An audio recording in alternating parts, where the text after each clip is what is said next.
cooking. Perfect. Perfect.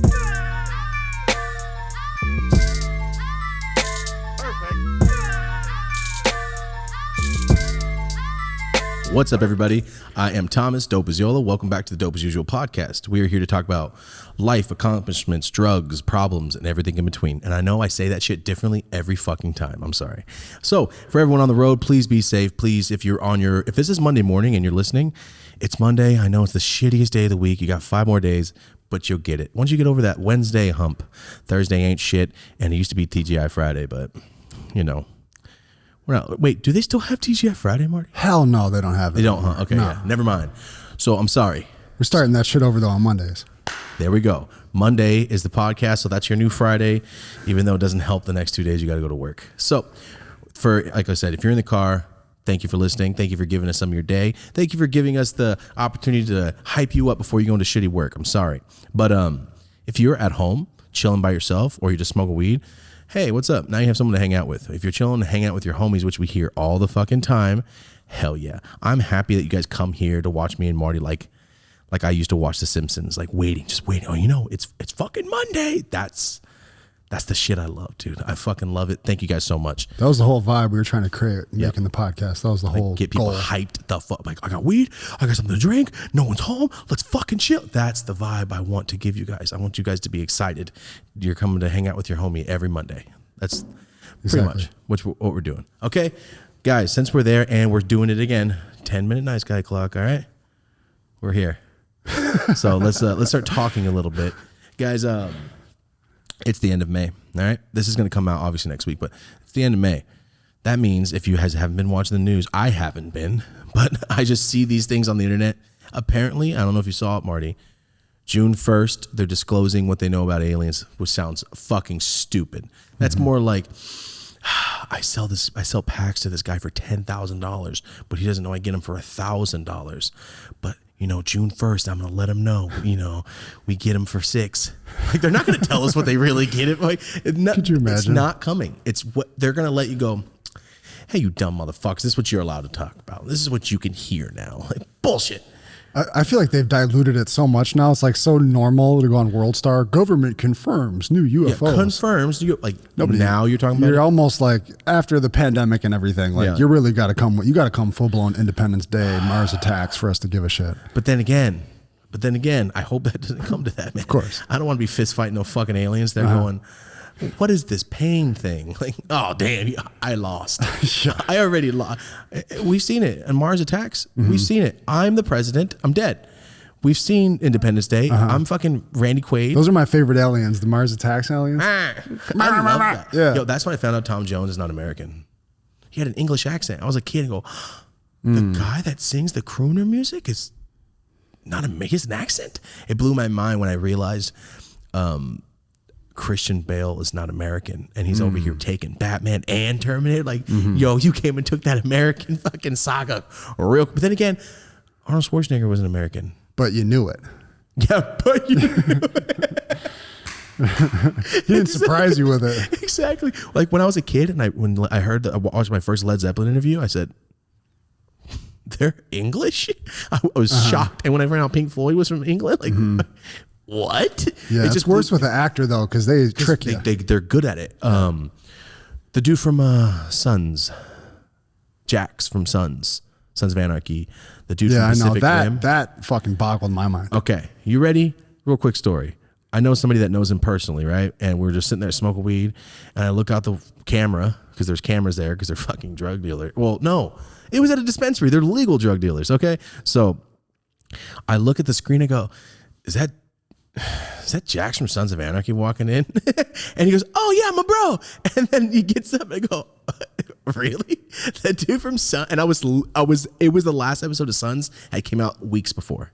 Like it just ended. I just stopped watching it. It was over. And then he walks in and I'm like, huh? So this is why I bring this up. He spoke and I went, oh, wait. The fuck did you just say? Did you just have an accent? I wasn't aware because he was in Undeclared, that show in the 90s, and he was the English kid. But I thought it was just acting. I had no idea the guy that's playing some fucking hard ass gangbanger from Lodi is from England or wherever he's from. Crazy. That they're so good at dumbing down their own accents to sound like me. Yeah, if you fool us. The thing that I always got upset, like, these English dudes are just trying to sound stupid. They sound just like me. Fuck. All they do is make their elegance go away. Yeah. Like, oh, hello, sup, dude. Like, It's like turning their English is like nice cursive, and ours is kind of just like chicken scratch. no, ours is tagging. Yeah. And they're over here with ink pens and shit with a Feathers. feather. Yeah. Anyway, he came in and I went, why? The motherfucker was dressed like I've been to many prisons. I've visited a lot of people. He was dressed like someone that just got to prison. Like before they get their shit and they're still in their sweatsuits. He had a gray sweater, crew neck, with a white shirt underneath coming out, a gray sweats and Air Force Ones with a slick hair. I thought you were going to say Crocs or some shit. No, this motherfucker was dressed like he was on the yard. And we were in West Hollywood. That's why I went, Damn. Is that Jax dressed like Jax from jail? Why did we talk about this? I don't know. Independence Day. Aliens. Randy Quaid. Okay. Aliens. All right. I'm sorry, guys. I have no fucking idea why we went this direction. Independence Day. All right, Randy Quaid. People fooling us with their goddamn accents. That's what it was when I found out Tom Jones was. Yeah. That's Mars what Attacks. it was. Yeah. There we go. And then wasn't that Jim Brown, the black dude? Yeah. God, he's a badass. He was the shit back in the fucking 90s. badass. He was running people over in the NFL for 20 years, and then he became an actor. Like OJ. OJ was trying to take the Jim Brown route, and then he went, let me cut this bitch's head off. Like, fuck. I was a kid when the OJ shit came out. All I remember is the juice. My grandpa goes, the juice is in trouble. Like, who's that? You're talking about the a guy Buffalo from fucking Naked legend. Gun? Oh, he was from Buffalo. I forgot. I forgot. Oh, We had him and Rick James. I forgot. He played for Buffalo. You guys got it the worst. Buffalo legend, murderer. Hey, all I know is I've seen the pictures when I was a kid. I'm pretty sure he did that. You can be a strong motherfucker to cut somebody up like that. You got to be. Yeah, I don't think we're breaking any news here. An athlete. I know we're not breaking any news at all, but that man's an athlete.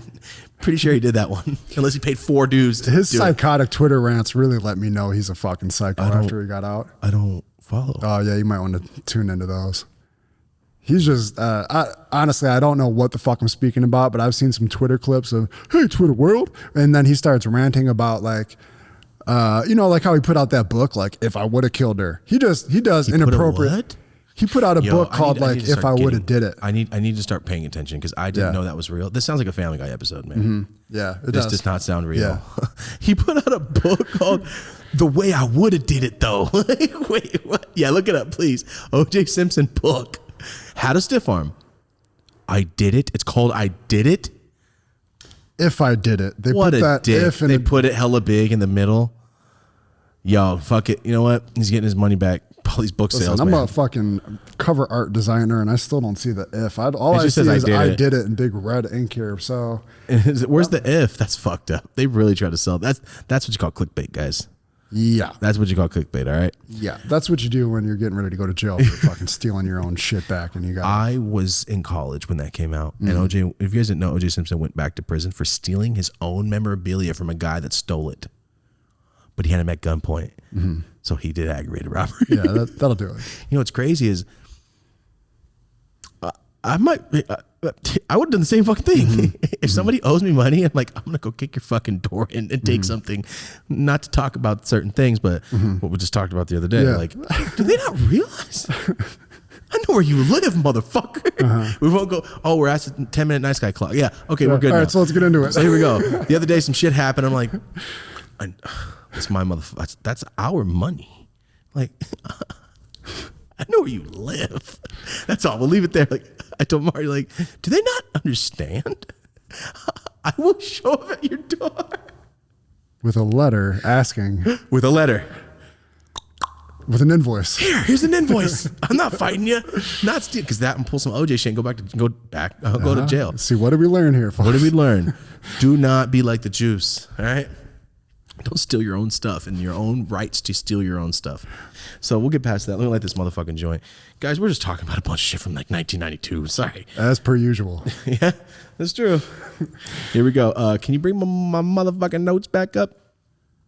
So guys, I have it's not a new segment, but I wrote this down today, all right? This is called LA shit. I've seen a lot of wild things in Merced.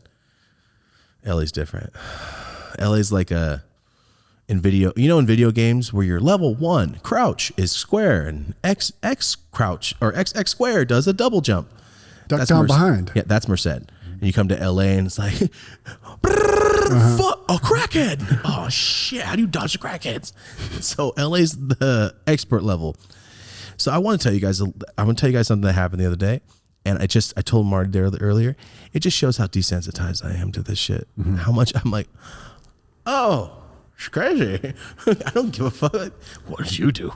So I was driving to get food the other day, and I wasn't smoking a joint just like this. All right? I wasn't. And Rosie and I are in the car. She's on her phone. I'm taking a right on Hollywood Boulevard. As I take a right on Hollywood Boulevard, I have to tell you this whole backstory. Ready? White woman, white girl, maybe 21. She's still a girl. Okay? She's young. With a MCM bag, designer bag. You guys have the little MCM leather bags, but like the little ones, the small backpacks that girls wear.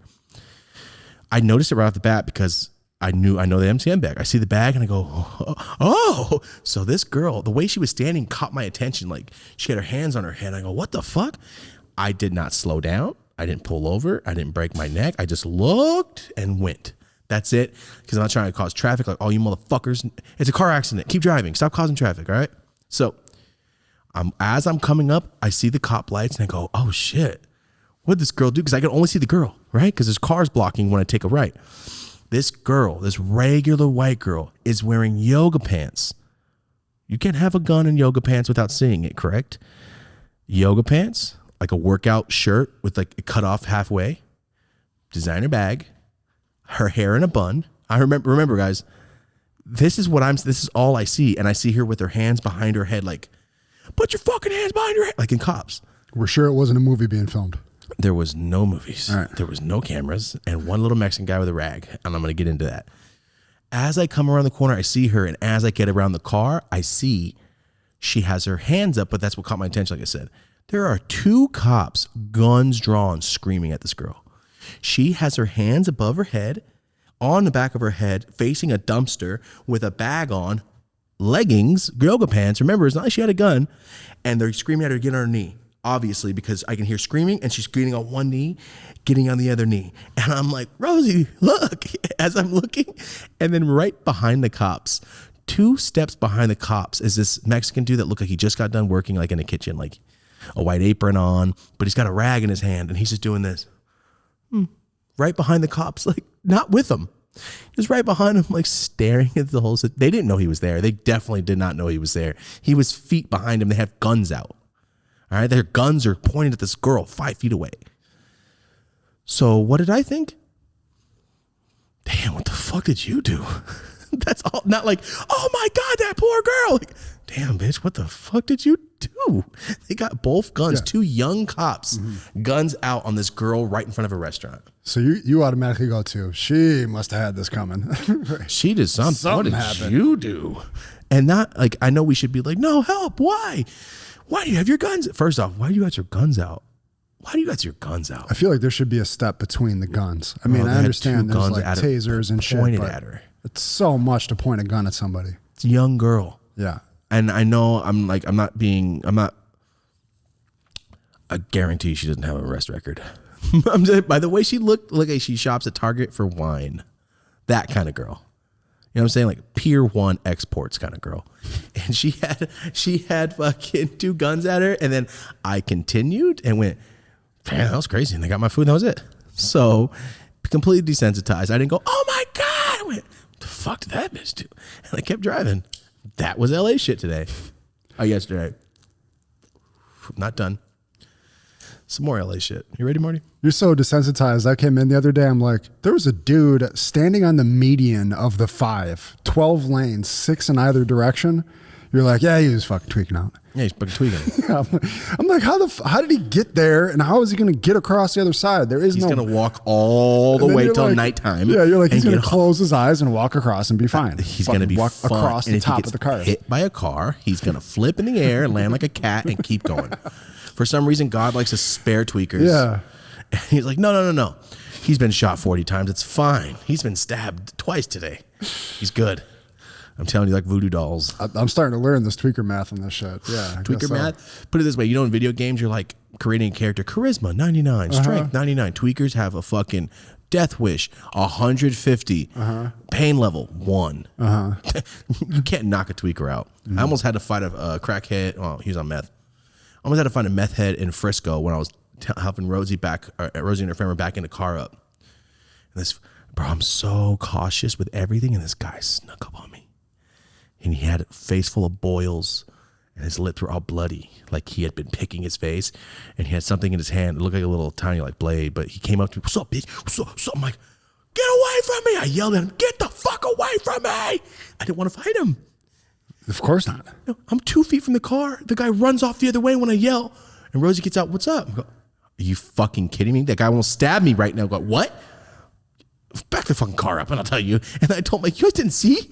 That man was going to stab me right now. This is like 3 years ago. And I thought, oh, I really wish I had that pill from Chappelle's show. Well, sorry about the AIDS. Here's the cure. Here's the antidote. Remember? Like, you got that herpes. When it gets to the triplets, you might want to take that. I wish I had that so I could punch this fucking tweaker in the face and not worry about getting STDs and shit. Crazy blood diseases. That's a real problem. Yeah, you can't fight a tweaker. Don't You said punch a this was tweaker. San Francisco? This is Frisco. They have by far the most aggressive homeless people of any place I've ever been. Wild. They're not only like Here's dominating okay. in numbers. Frisco's but crazy. Yeah. They're like took over downtown. Last time I was there, it ruined the fucking trip damn near. When'd you go? It was probably like 4 years ago. Still pop. Did you go by Mission Street? We were right downtown. I don't know where the fuck we were. Missions. Yeah, we were walking around and they were just slamming on windows and breaking glass and fucking they were like extra. It was like just fucking extra. I didn't expect it for how expensive it is to get a goddamn room there for $800 a night or whatever the fuck it was. Yeah, but Dude, fucking Frisco, man. Why do you guys do that to people? I got a hotel. It's like $200 and I was broke at the time. I'm like, oh my God. And I went to park my car, $75 parking. yeah, that devastated me. That took a while to get used to. It hurts, man. I went to San Diego and they're like, oh, $50 to park for the night. I'm like, fuck. we didn't work that in. I know, right? It's like the resort fees in Vegas. I'm like, great, $70 a night. Whoa. $200 resort fee. Like, fuck. Resort fee. I'm not going to the pool, bitch. Can you give me a discount if I don't touch the water? Seriously. Or what's real fun is when they still do that shit, but it's COVID and like everything's still closed in the fucking hotel. Man, my apartment I live in now is mad expensive because all the amenities. And I moved in March 14th. Yeah. Yeah. Last year. I was so fucking. I haven't used the gym yet. It's still closed.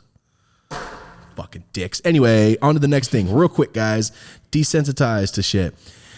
I've seen a lot of crackheads, seen a lot of meth heads, seen a lot of full smoking drugs. This one made me happy. You ready? I was on 7th Street coming up to Hope Street. If you guys know where I'm at, I'm on 7th Street coming up to Hope, coming away from the East LA direction. Do you have a weed pipe? Goddamn right. I would have rolled you joints. But man, shit, sometimes I like to switch it up. What was that noise? Oh, shit. Was that your computer? Yeah. Okay. My bad. Sorry, guys. All right, It's not your sorry. phone. It's not your phone. Oh, Marty's a technological person. His phone's just going off. Here we go. Let's see here. Mac's doing its own fucking Let's thing. see here. Ready, guys? This one made me happy. I'm on 7th Street, about to hit Hope or Grand and take a left to my friend's apartment. I am stopped at the stoplight. I see this crackhead. You know, for some reason, crackheads can do everything in the world but follow. Stop. Walk. Do not go yet on the street signs. They just walk across the street when people are coming.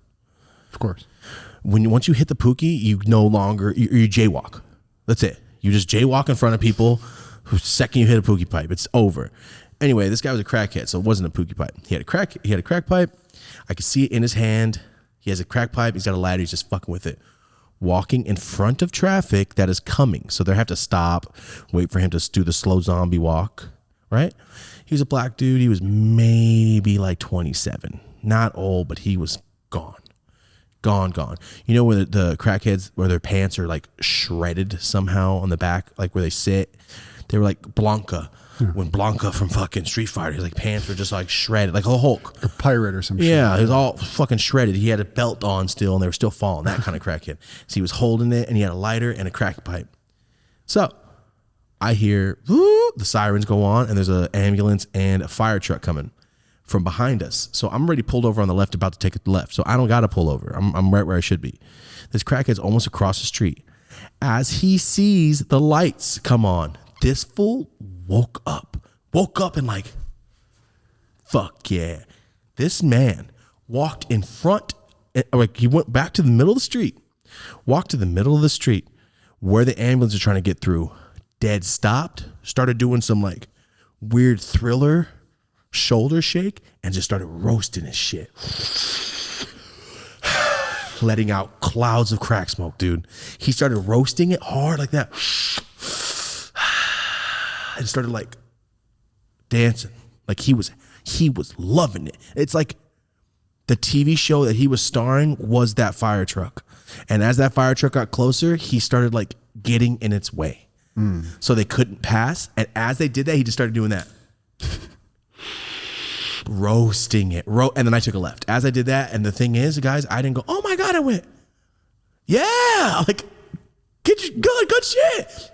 That's the best day he had in a long time. Yeah, hell yeah. For some reason, like, he was winning. The fire truck just made him light up. And I was like, Rosie, look. She's like, Danful's dancing. I go, oh, crap pipe. Because I said, like, look. And he started roasting probably all those it. lights. He thought he was in a fucking... Yeah, he thought he was in a party or something. Yeah. Like, I've smoked crack only once. I think once. I don't think the other shit was crack. I smoked crack one time for sure. It did not make me want to dance. It didn't make me like lights. I was just pissed at Uncle John. Yeah. So, hey, was that crack, motherfucker? It's probably different when you go into it wanting to do it first. I guarantee you no crackhead wants to be like that. Yeah. Well, 90% don't. Man, I just watched the video of DMX talking about the first time he smoked crack. It was fucking heartbreaking. Oh, it was on Talib Kweli's podcast. And he was talking about, he was like 14. And this like 30-year-old dude that he like really looked up to that put him onto music basically. Like made him smoke crack or offered it? Hit it in a blunt. And he hit it. Asshole. Yeah. And like it ruined his life from there. He started crying and shit. It was fucking horrible. That's fucking horrible. Yeah. That's not fair. You don't do that to people. And he was like, DMX, you could see, I mean, DMX was so raw. He starts crying. Like, why would you do that to a kid knowing what you're doing and shit? But I mean, I have no context for that. I don't know something that powerful that takes shit. When I talk about getting laced with that Chris, you know how many comments of fools telling their story about getting laced? I bet. That shit's trash. I got laced with fucking Sherm. I got laced with that shit. I haven't talked about it in here yet. One of the worst feelings I've ever had in my life. I didn't know if I was dying. I thought maybe like my brain was shutting off. Because I know people that have dosed people with acid, and that's bullshit. Because how are you going to be just hanging out and then go, oh my God, I'm having a stroke. My whole brain's misfiring. I'm seeing colors. Like, that's scary as fuck. Yeah, no, you don't fuck with that. It's not fun. There was a big thing because in comedy, because Ari Shavir dosed Bert or some shit. Funny, but don't do it when they have their kids there. Or when they have fucking like heart problems and shit. Oh, I didn't know that. Yeah, I wouldn't do that at all. What do you dose them with? Acid? MDMA or some shit, or acid. Sick. I don't know. If it was MDMA, I know. I feel like that might be all right. But if it was acid, that's not fucking cool. No drug. You should never dose anybody. Yeah. Don't dose anybody. I mean, million subscriber. I dosed all my friends, but that was weed. All right. They signed up for this life. They signed up for this when they were like, yeah, I'll be your friend. Yeah, exactly. It's good. I'm going to get got. They're going to get me. I already fucking know it. But, yeah, I dosed my friends with put a couple ounces inside this oil and then cooked a bunch of food. It's delicious. It was like good. Catered buffet. It was bomb. But after they ate it, I'm like, by the way, that was all medicated. I planned this for a while. It was fun. Anyway, no, I did not see the DMX thing. That's sad. Lacing someone with crack is fucking horrible. I saw this video on World Star. I wanted to show you. It just reminded me of it because what? I'd never heard the word pookie out in nature. Pookie, like pookie, like the meth pipe. And this is a combination of both. Let's see if it plays through here. It's the first time I'm trying to play a clip. This dude is from Soft White Underbelly that you put me onto. Yeah. Trying to rob this girl. You trying to rob her? Yeah. Shark too. I don't even owe you though. Like, Wait, she's robbing him? No, and she turns around and starts robbing him. I'm about to rob. Take that fucking shirt But I off. got up on you. I seen you. I'm like, was she black? Let me Yeah, stand, take it off. down. Come on, bro. That's why Where they- your money at? Where Hey, your what's up? I'm broke as fuck. You broke as fuck? That's why you what? My nigga, I was trying to. If I was Back up, nigga. Back Look, up. if I was some sneaky shit. Back up. She had a gun right by her side. For Yep, you. yep. Put the bike down too. Anyway, What's in here, nigga? she's about to make him strip, and then he. Hold on, I won't ruin it. What's in your pocket? I'm like, shit, nigga. On the day of your shit. Yo, she is fucking robbing him and making him strip right there. Took his CDs too. Could you imagine Damn. going to rob somebody and then this happens and you're on World Star? Good. Fuck that dude. That's messed up. You're gonna rob some girl. Where your money at, nigga? Somewhere in there, he said, "No, it's just my pookie. No, you dropped my pookie." And Is that went what and he grabbed it. Yeah, Damn. Fool's hitting meth like that. yeah. He was man shit. Awesome. Anyway, soft white underbelly. Yola put me onto that shit on YouTube. It is fucking It's disturbing. ruthless. Brutal. You think you got it bad? That's just brutal, dude. A soft white underbelly, shout out to that. Whoever's doing it, he actually just rode in on that Yeah, train. that's just a shout out from nature. Bam, bam, bam. Whoever's doing that because he devoted his life to some. This guy goes and pays homeless people or drug addicts in LA and interviews them. He just sits on Skid Row though with a tripod, and yeah. Love it. Love that because you're getting the world of what these guys are doing. There's a couple people on there. I'm like, yo, how do we get a hold of these people and help this guy? Because some of those guys are still there. It's not glamorous. It's bad. There's nothing glamorous about these interviews. It's bad, dude. It's bad. Especially there's some people that are just addicted to the guy that's addicted to acid. Oh my fucking God. His brain is fucking gone. He's sitting there, he's looped. Imagine getting stuck in a bad trip. He's in it all the time. You could tell because he keeps telling the same story and loops it like it never happened. Like 10-second Tom from 51st Dates. Hi, I'm Tom. That's him. But every like 4 minutes. It was bad, dude. It made me feel horrible. It kind of like hurt my feelings. I know. I love interviews and I love cinematography, the way watched a they do lot. it, but it's too dark. It's The bad. dude's like, my wife's got brain cancer and we're homeless out here, and all these gangbangers moved in and they started raping her. Now she's pregnant by the gangbangers and they're basically like extorting me. And like, bro, you're like fucking 25. What the fuck? God. It's so dark. I know. This shit just goes on like. Dude, soft white It's underbelly different on is the West hard Coast. to watch, man. Oh God. Yeah. Yeah. Okay, let's move to something more Back to our fun. notes. You know, I was talking about a crackhead dancing and having fun, but soft white underbelly is just way different. Yeah. Shout out to them for putting in that work. Seriously, fucking doing it, when though. you, as a videographer, that is Jesus. an unrewarding fucking. Oh man, you're putting your nothing whole good. life on the line doing Nothing that. fun about doing that at all. It's not even enjoyable stories. They're all sad. Every fucking one of them. The hooker ones are fucking fantastic, dude. And I don't say that word often. They're great because some of them are like, no, I just make money like this, and they're completely competent and capable and do regular shit and have lives. And it's like, wait, you're not just going and getting crackheads. You're getting hookers that are just addicted to drugs, hookers that are just want to make money, hookers that do crazy high end escorts, hookers that live in the homeless camps. It's the shit he's drawing out of these people is crazy, dude. Yeah. Or he gets Johns, dudes that goes and looks for hookers. He interviews them. Like, it's to get in the mind of some of these people. I'm like, wait, are you stupid? I think you're just. I And think not people that have IQs are low. aspirations of, they're just active. He just pulled them off the street. Yeah, he just got him real quick. Like, yo, you want to make $30? Yeah. Yeah, let me interview you. Let's talk about your childhood. Yep. It's fucking. The guy that got, you see the one where the guy got shotgunned? Whole fucking head's gone, and he's just so happy about life still. Yeah. He wasn't doing nothing wrong. This is like, that's when it's like, damn, dude, you just have a bad card. You just got a horrible hand in life. Got a shot in the fucking face, has no eyeball, his tongue's hanging out, still talking about like positive things. That'll make you feel like a piece of shit. Oh my God. I was sitting at a bus stop. Somebody shot me in the fucking head. I'm like, damn, dude, that's so sad. Shit like that happens so much. On to something else, all right? Okay, fuck. Where are we at? What time are we at right now? What's the time, Marty? We're at 31. 31. Cool. Let's get into this. Remember, guys, the segment, What's Good? This is our segment called What's Good? I'm just putting you guys on game of shit that I like, Marty likes, cool deeds that people are doing. It depends on what direction we're going that day. But I think there's times when you see an artist or I get in a lot of comments. What's your playlist? What's this? What would you listen to? Well, you need to make a playlist on Spotify and make it open to the public. Guys, I haven't seen you if you follow me for a long time, I really, really love like gangbanging drug rap. I love it depending on who's saying it. Like one of my favorite rappers ever is the Jacka. If you don't know who the Jacka is from the Bay, he died a couple years ago. If you don't know who the Jacka is, look Jacka up.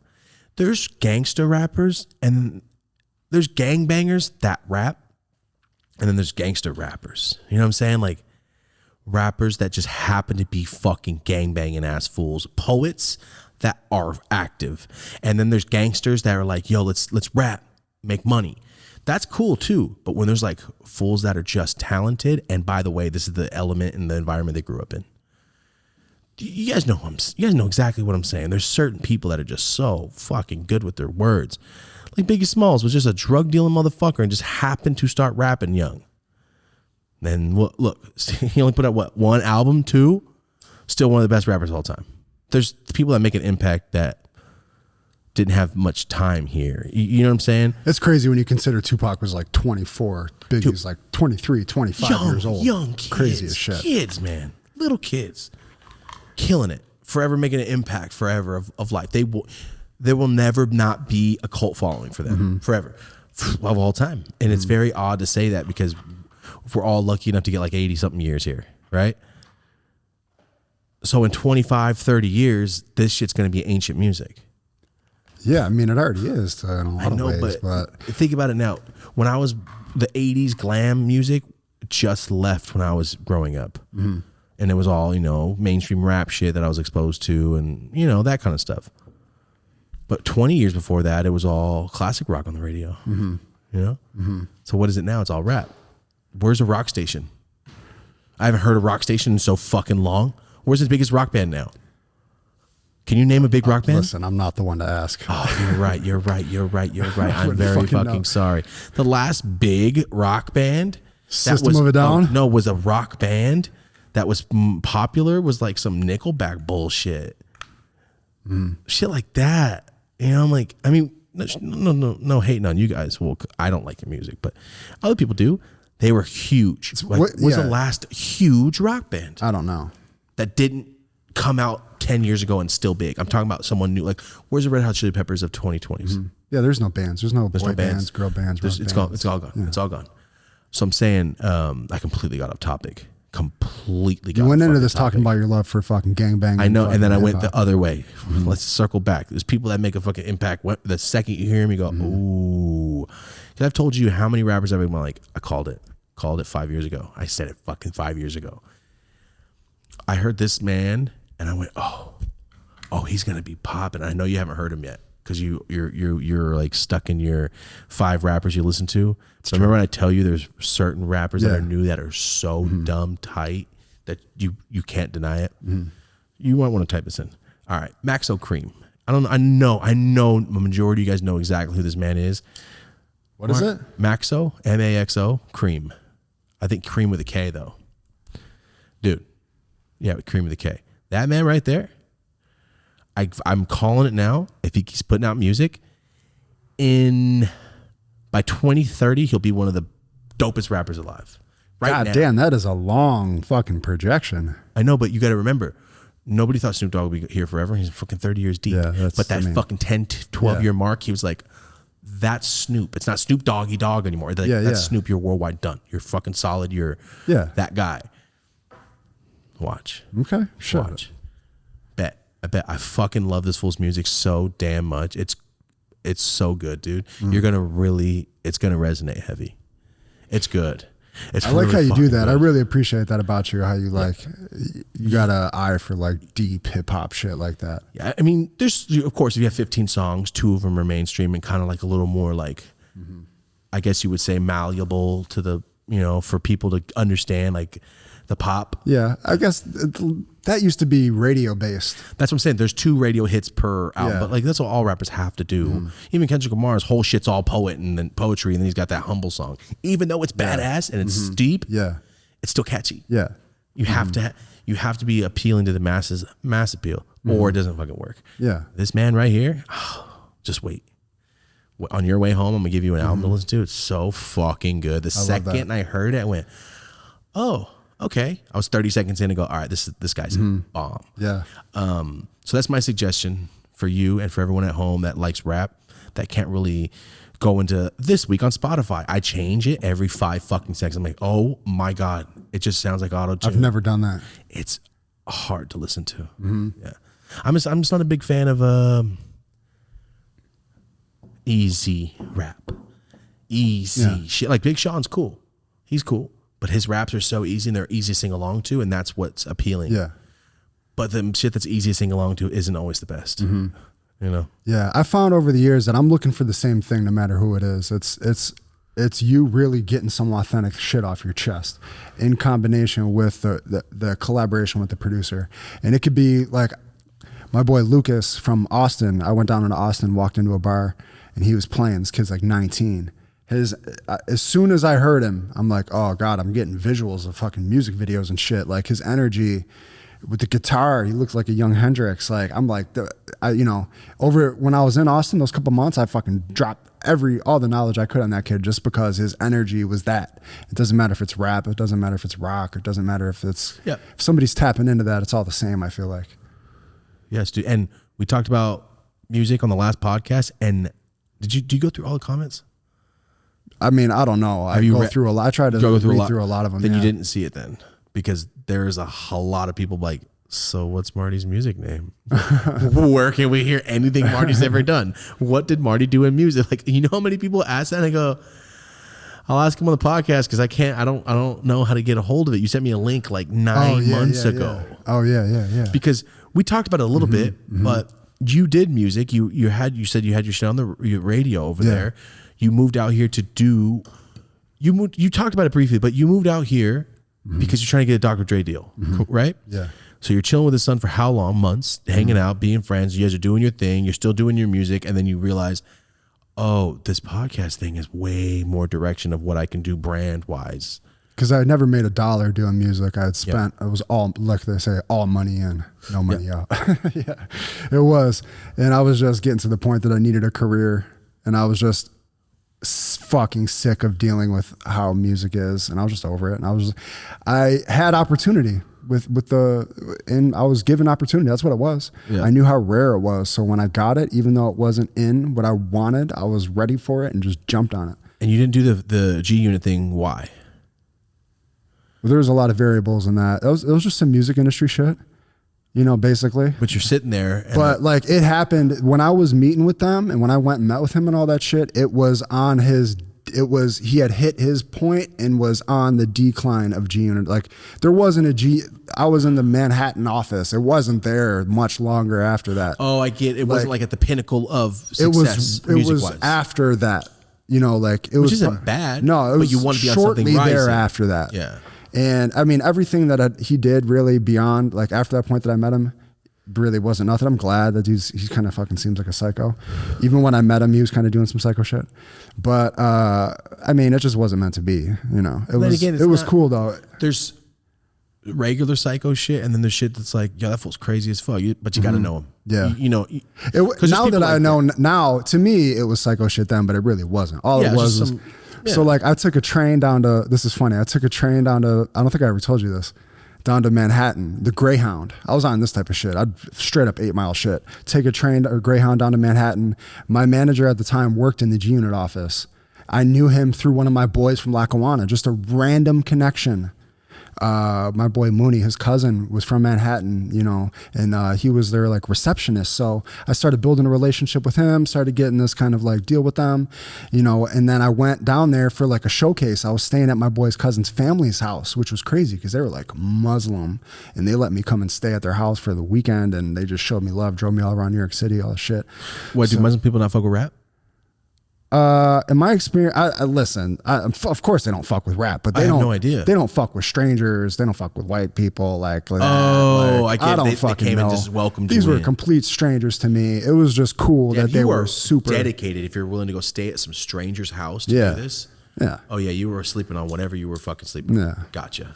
So, but that night I went up and I sat in, like, I went in, he was working. I like sat there. You're saying he mean 50 Cent. Well, 50 was in the office next to me. My boy Ace, who was my manager at the time, was working. He was a G unit receptionist. Yeah.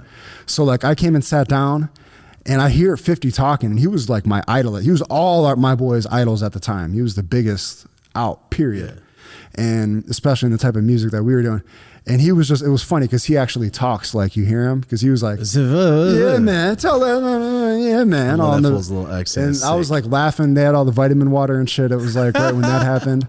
And I'm just sitting there. I got my bags. I got pictures from this day. I got like Do you have Dickies, any Timbs. kind of headphones on? No, I didn't. Okay, have 'cause if you headphones. did, then dang. Yeah. You know what I imagine? Sorry, real quick. I don't want to. I have to.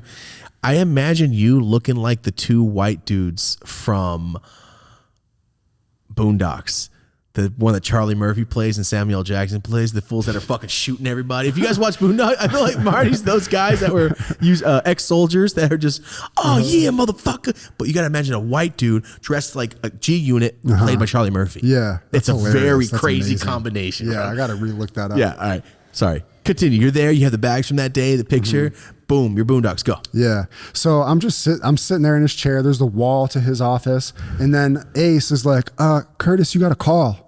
Like, and then he like came out of his office and took the phone and like had a call on the actual landline phone. Oh, damn. Yeah. So I'm sitting like, I'm looking at him now. So you're just sitting there waiting to hope to get an opportunity to talk. Later that night, I had a showcase in Manhattan that Ace was going to take me to, but I was hoping to What just showcase mean? Showcase means you pay and you go and perform with 5 other acts in front of a panel of A&Rs, and you may or may not get a deal. What? I used to drive back to New York 6-8 hours each way to do shit like that in the same day. Oh, wow. Just go down there with stacks of CDs and shit and do these little like showcases. So that's what I had, one of those that night. Gotcha. But I met him at the office, and I was obviously hoping to meet 50. So you were just dedicated, sitting there waiting to go, hey, can I talk to you for a minute? Oh, this is my most glorious story. I ate shit for a decade. Oh my God. Yeah. So anyway, He comes out with a phone landline. he's like, okay, yeah, nah. You didn't. Oh, you got that done, but you didn't get this done.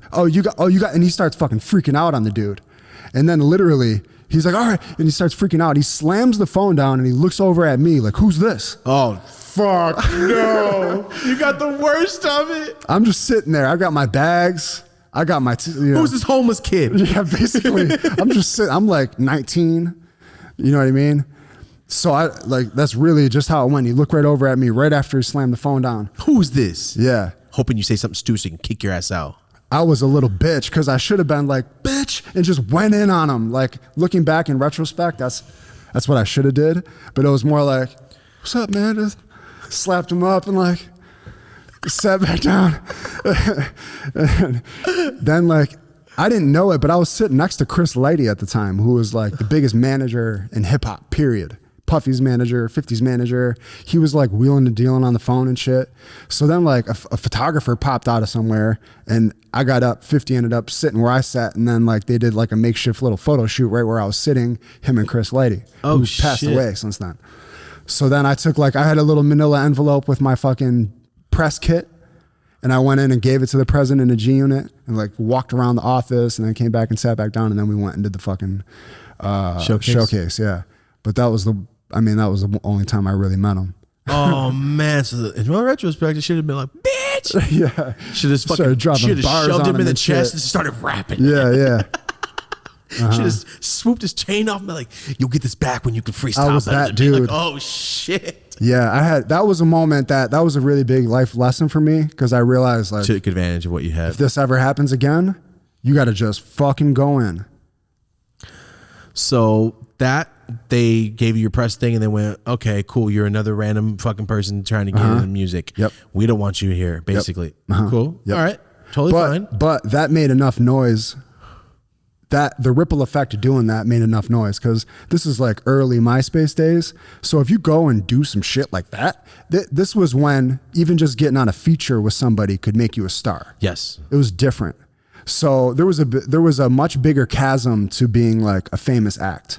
It was like you there was gatekeepers to the shit. There was only a chosen few that made it. It wasn't like everybody's kind of famous, a gray area. It was you were on or you fucking weren't, and when you weren't, you were planets away from where you were trying to be. Damn. Yeah, like so it wasn't like you had your own YouTube and you'd be like, boom, drop shit. And there was and nothing. MySpace was brand new, so I was mixtaping it. I would go get 5,000 mixtapes from the city in my Maz or my fucking Escort station wagon and drive it back, and take all the cases and then take all the CDs and take all the inserts. Me and my boys would bag up 5,000 of them, and then out of the trunk with it, basically. Damn. Yeah. Fuck. So did you ever put out full albums? Yeah, I got like probably 5 full-length CDs. Oh shit, for real? Mm-hmm. I didn't know that. I just heard one song. Well, the one I sent you is called California Campaign. So I went by Stoic, Stoic, Stoic. Stoic. Gotcha. Stoic, yeah. Like if you go to Buffalo, everybody calls me like Stowe. Everybody calls me Stowe there. Oh wow, yeah. Completely different. Yeah. You know, but I published some of the music under Drastic Graphics because I want to use it in some videos and shit. Might as well. Trying to get verified on Instagram and shit, bitch. Got all kinds of shit published out there. Yo, if there's anybody out there, like, what the fuck? Yo, how many articles, how many magazines, how many spots, how many fucking Super Bowl commercials do you got to do to get a fucking verification? I mean, come on. What else do we got to fucking do? We're on Spotify, Apple, Google, everything now that you're allowed to get a verification. Yeah. They told us fuck off for our Dope's Usual Instagram. Mm-hmm. Hold on. We never even applied for promotion. We never even applied to do stuff. And it just said at the top. I've never seen that before. Yeah. It's because you're affiliated with me now. It was literally like we posted the picture of Deanna and then it was like, by the way, you're not allowed to advertise. You can't advertise. You're disabled. Like, we never even asked, motherfucker. But as soon as they saw my face, they went, oh. What can we shut him off for before they even ask, before they even start getting a following? What can we do? Yeah. I'm telling you, dude, ever since, it's something about me. Yeah. There's something about me that people don't like. It's whatever. It's all good. But but the CD you're talking about is California Campaign. So that was the last CD I put out, and it was like when I knew I was going to move to California. So that was probably my favorite one. Nice. But if you were to go back and listen to like, I love it because it's a little timeline of my life. Yeah. Like my first CD I put out was called Whatever It Takes. And you go back there, it's some grimy shit. It's like, it's a completely different mind state. I like if my kids were to go back and listen to it, you can hear me grow from 18 to 25. Wow. From being completely fucking reckless to being completely focused. And then California Campaign, I was on a fucking mission and then it happened. I recorded half the CD in a closet in the east side of Buffalo with my boy T. Literal gunshots coming through the mic from outside multiple times. And I recorded half the fucking album in the ski lodge in Hollywood. The DJ ski shit? The shit was happening as I was doing it. So I had to go to California. I did 10 days, like living my dream out here. Crazy ass story about how that all happened. But then I had to go back to Buffalo.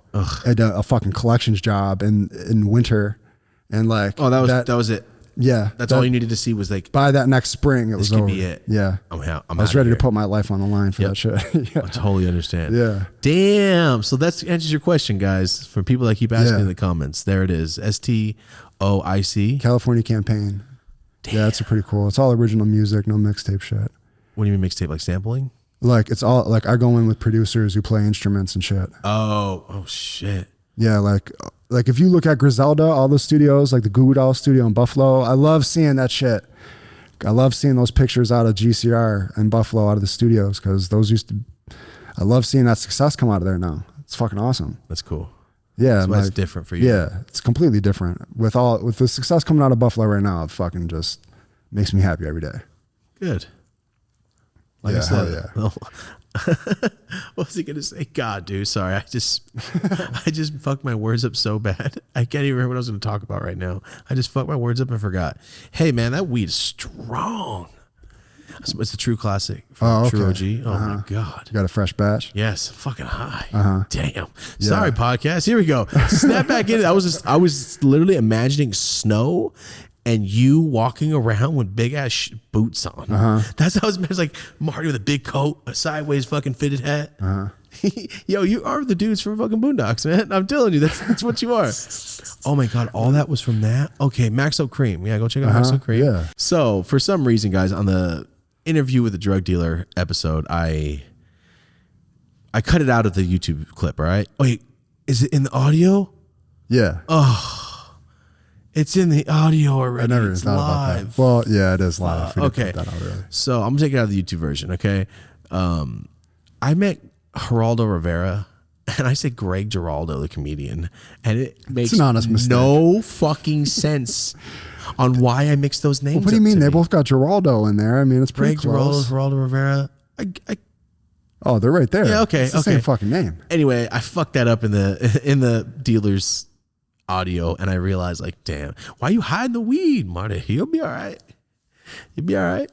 Just trying to save the listeners here. All this. Oh, is that why? Gotcha. All right, Marty's smoking out of a weed pipe over there. Here we go, guys. On to my next. What's good? If you like rock music, if you like alternative rock music, I guess you would say, check out the Violent Femmes. My mom put me onto them when I was born. I don't know. I was trying to think of an age, but let's just say my whole life. Like I told you, a lot of my music comes from my mom growing up, and anything after 13 I found. But go check them out, guys. Violent Femmes, they're just a great fucking band. I know they're like from the 90s, maybe the 80s. It's just not like Maxo Cream's new. These guys are old as shit, and they're fucking awesome. So if you like any kind of rock music, go listen. It's bomb as fuck.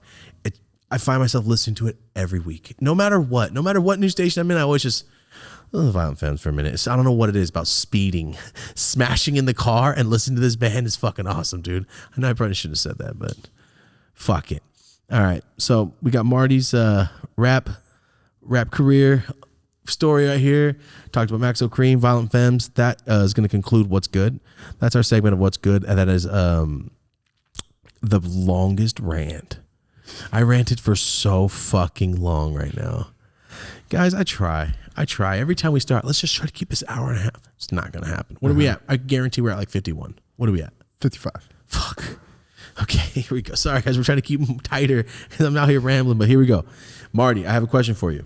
All right, how about this? Remember I said I'm going to start doing this. In under 4 minutes, 3 to 4 minutes, can you tell me the story of the first fight you were ever in? Oh, I like how you put the time bracket on. I'm going to do it to myself too because I'm going to try to like tighten them up. In under 1 clips on our clips channel. Yeah. Can you generate a nice clip based around this answer?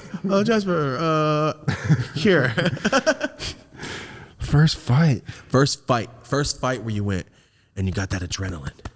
Like, oh shit, maybe you didn't punch somebody in the face, but that first fight, maybe it was a fucking tussle and shit. Like you guys are slamming each other. You know what I mean? Like that first, like the first fight I got into was me just getting punched in the fucking face when I was like 11. that's fine. Yeah. Did you retaliate? Yeah. No, I didn't. Oh, that's not a fight. No, because the kid was like probably 15 or 16. Damn.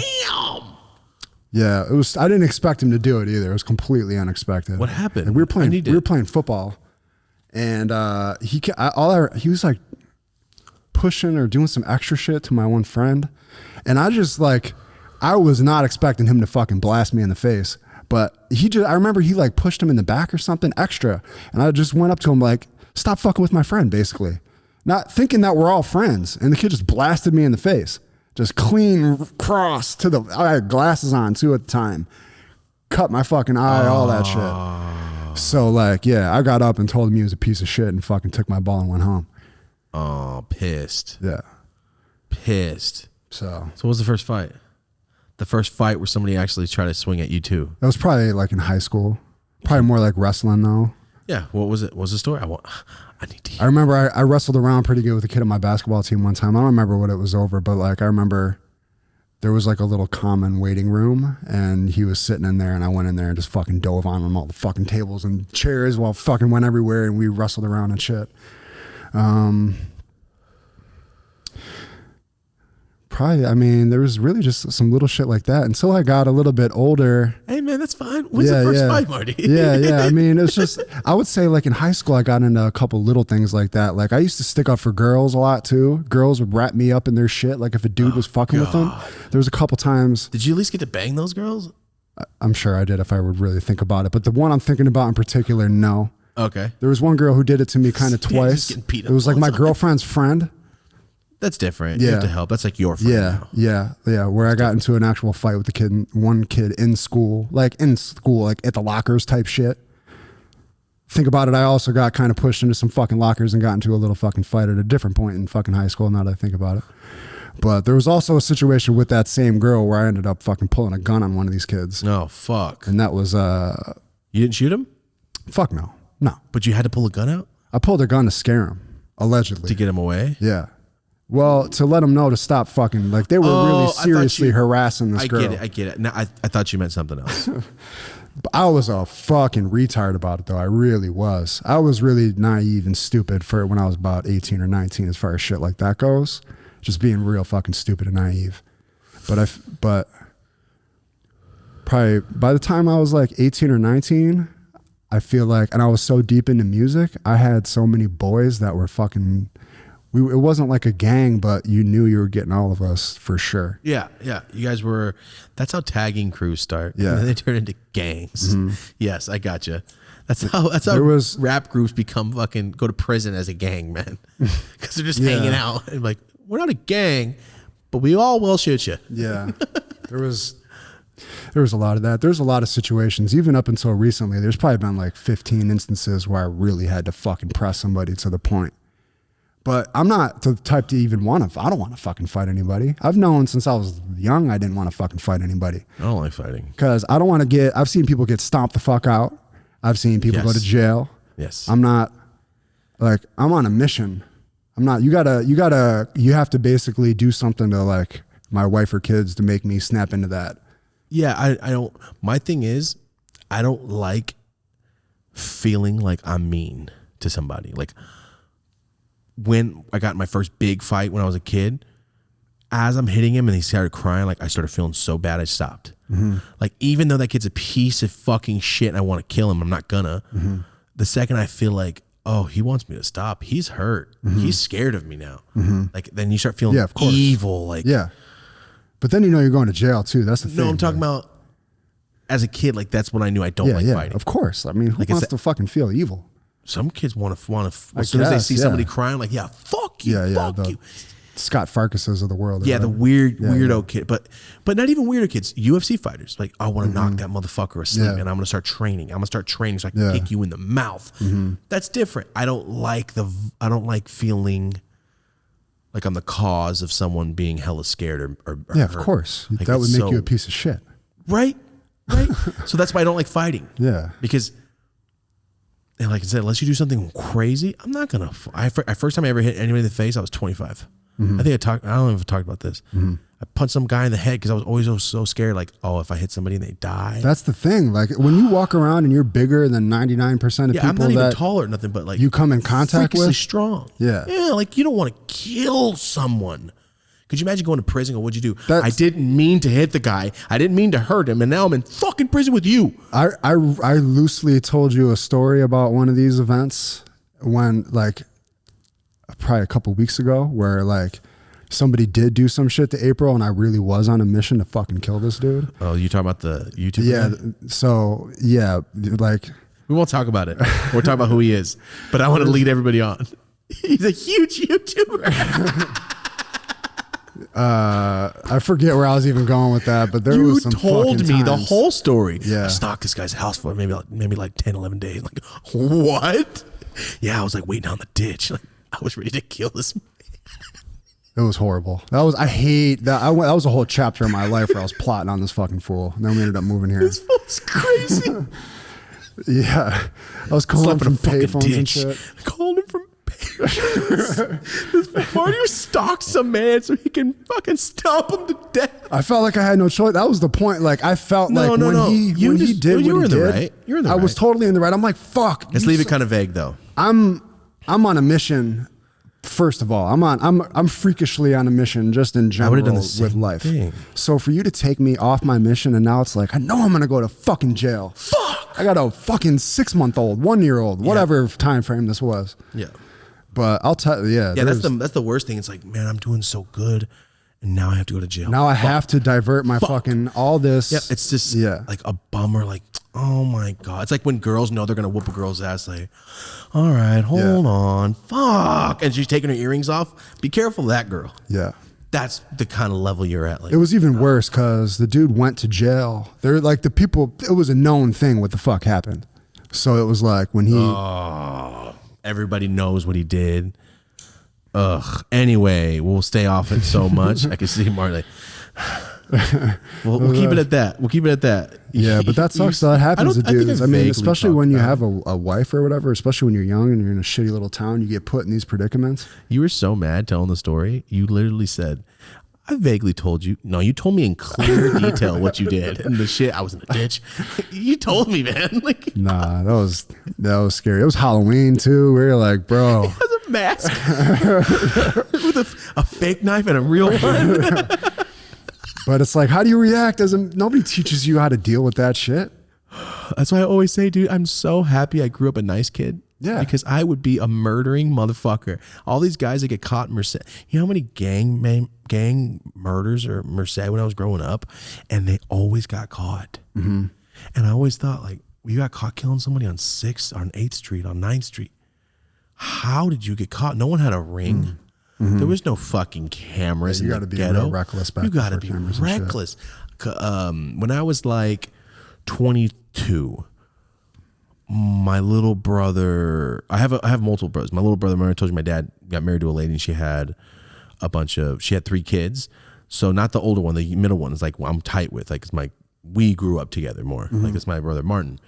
And I remember. It's crazy. Your brothers got the same fucking name. Oh yeah. I never think about it. I used to say Marty. Martin. And his 2 friends. This is sad, bro. It's very sad. I remember when this was going on, I was thinking, damn, all these young kids were getting murked. So Merced, there was a weird time where like 16, maybe 15 to 20-year-olds were getting shot all the time. There was one summer, like 12 kids got shot. Like 4 parties got shot up. Mm-hmm. But this kid, he was like 20, and the other kid, or no, it was like 19, the other kid's 16, they're brothers. But somebody ran up on them right by the bread store in Merced. Somebody ran up around their apartment, knocked on the door. Their dad answered. The fucking guy shot their dad in the chest, and fucking the 2 brothers came out. The full murked both of these brothers on the doorstep. Mm-hmm.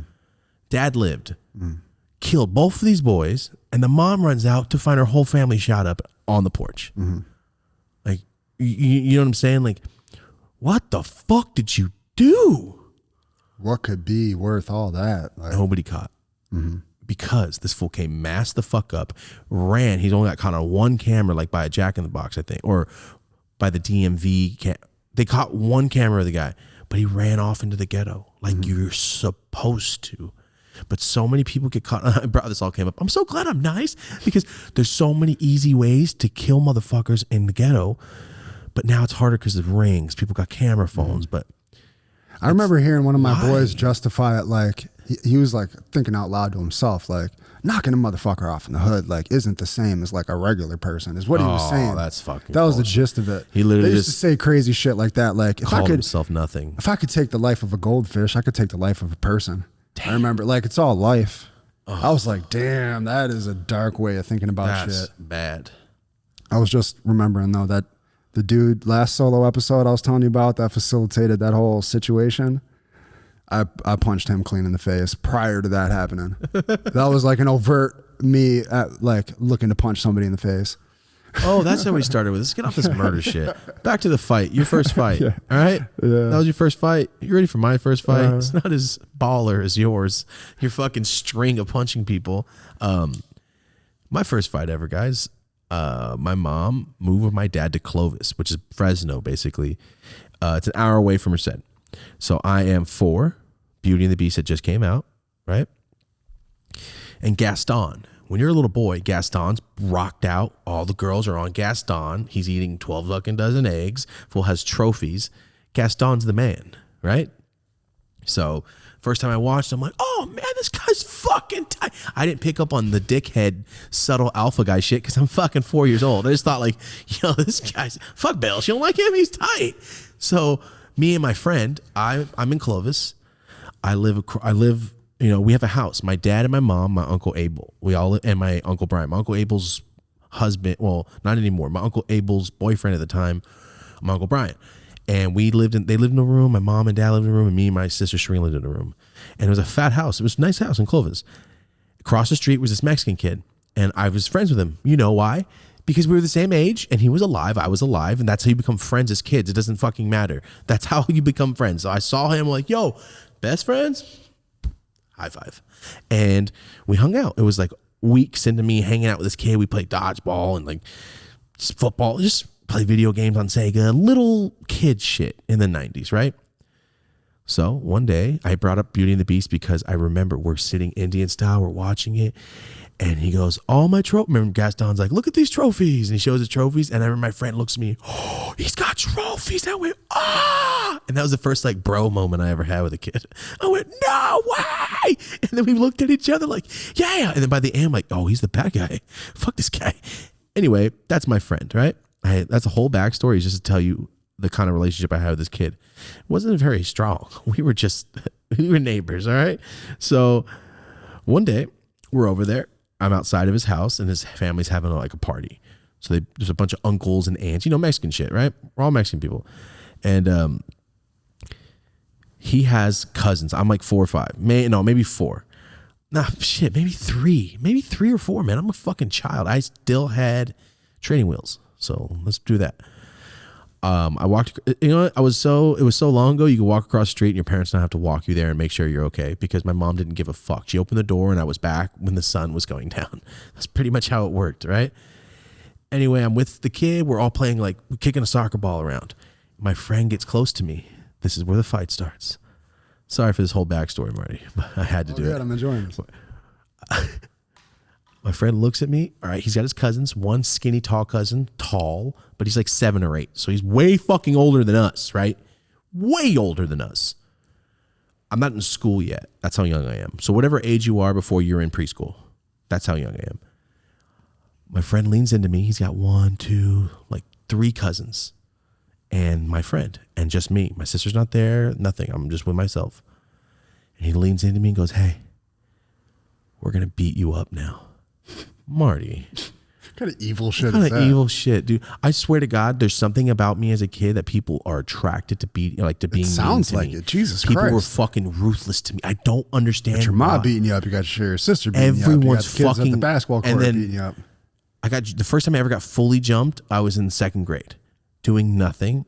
And shout out Ignacio and Brandon, they jumped me and I beat the shit out of 2 kids and they both cried. And I remember thinking, what's wrong with you guys? You guys literally just started socking me up in the field. 2nd grade. Or maybe 3rd. 2nd or 3rd grade. But That shit is not normal. I don't know. they started jumping me. Just started socking me in my fucking ribs and shit. And I just grabbed them both and slammed them. I was a fucking fat kid. Well, I wasn't that fat, but I was still pretty big. And I remember he cried. He landed on his shoulder. Anyway, off topic. Sorry, guys. Damn my brain. This weed's good. All right. So my friend leans in. I'm back in Clovis. He goes, we're going to beat you up now. Damn, dude, my brain needs to stop. That's some prisoner creepy But shit. I went off topics so fucking bad right now. That's all Yes, right. it was some prisoner creepy shit. And I went, what do you mean? This is me. This is me today. I swear to God, dude, I've been this brain since I can remember how to talk. It's been the same logic. Like, why? For what? Well, then you're wrong. Like, since I was a kid, like, no, assess the situation. And he goes, and I go, what do you mean? He goes, yeah, me and my cousins, we're going to beat you up now. And I saw he was serious. He was dead fucking serious. Okay, so my first fight, I was like 3 or 4. It reminds me of the kid from Butterfly Effect. Ew. Okay, I get that. Right there, right? But he was like, it's not like he was like, fuck you. He was like hyped. Yeah, that's Like, what I'm he was, saying. like, Like, hyped that makes about it it, like- even creepier. Yeah. Good news. Yes, like that. But the kids next door, I haven't even gotten to them. The kids next door, the white kids, they were kind of like, everyone had grass but them. Like they had a dirt lawn and they were kind of like the broke kids. But we were all poor, but it was still a fat house to me, all right? It was There's probably levels. like a normal house, but Yeah. to me it was fat. It wasn't an apartment. It was a big house. And anyway, I look at him and I go, well, why? And I was like, but for what? And he didn't say nothing. He just backed up. And then this tall ass cousin came close. And I went, oh my fucking God. I've never gotten beat up by nobody but my sister. So I don't know what to do. I'm hella scared. My friend's looking straight at me, like smiling almost. And I'm looking at him like, you're my friend. What is happening? Because all I know is I've never seen fuck over movies. I've never seen horrible friend movies yet. Yeah. There's no Paid in Full. I have not seen. Hasn't came out yet.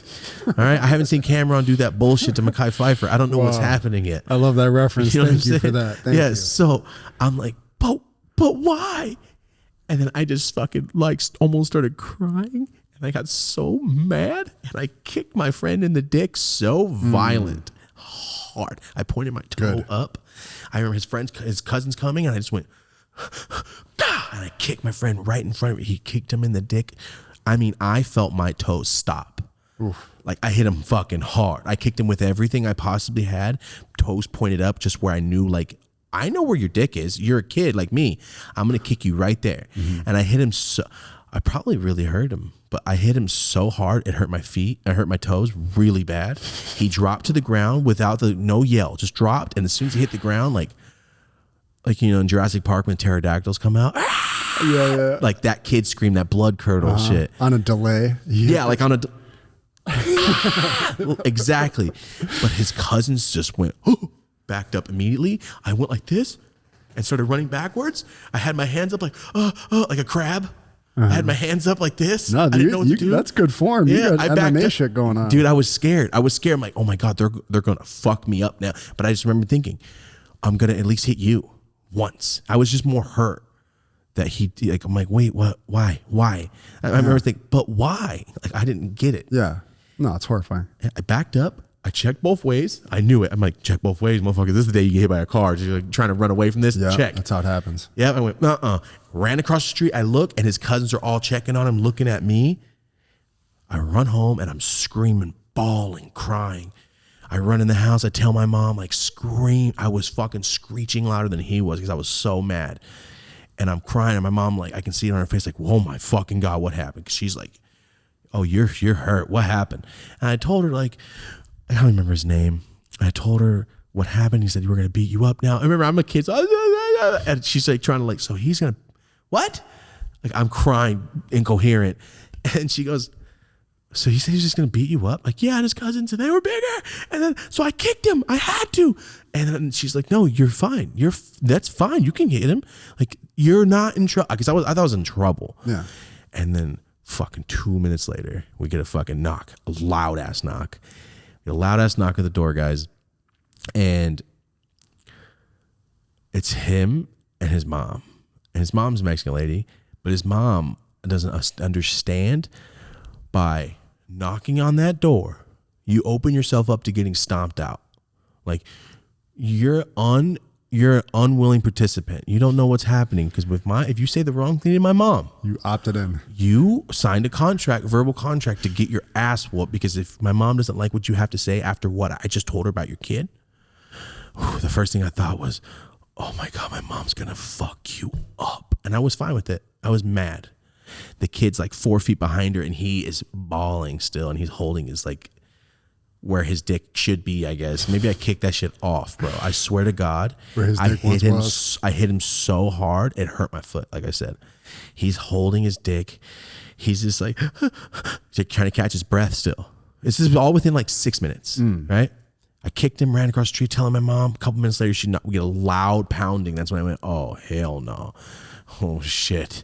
And then the lady like has a tone, but she should have. All she knows is your son hit my kid so hard, he's fucking throwing up and crying. What the fuck? She has every right to be. But she starts looking at my mom, and I'm looking right up. I remember I'm on the right side of my mom. I'm looking up at her like, oh, no, don't hit her. Because I know my mom. She's crazy. And this lady's nice. I go over there. I watch fucking Beauty and the Beast. We get juice and shit. She's a nice lady. She's a regular lady.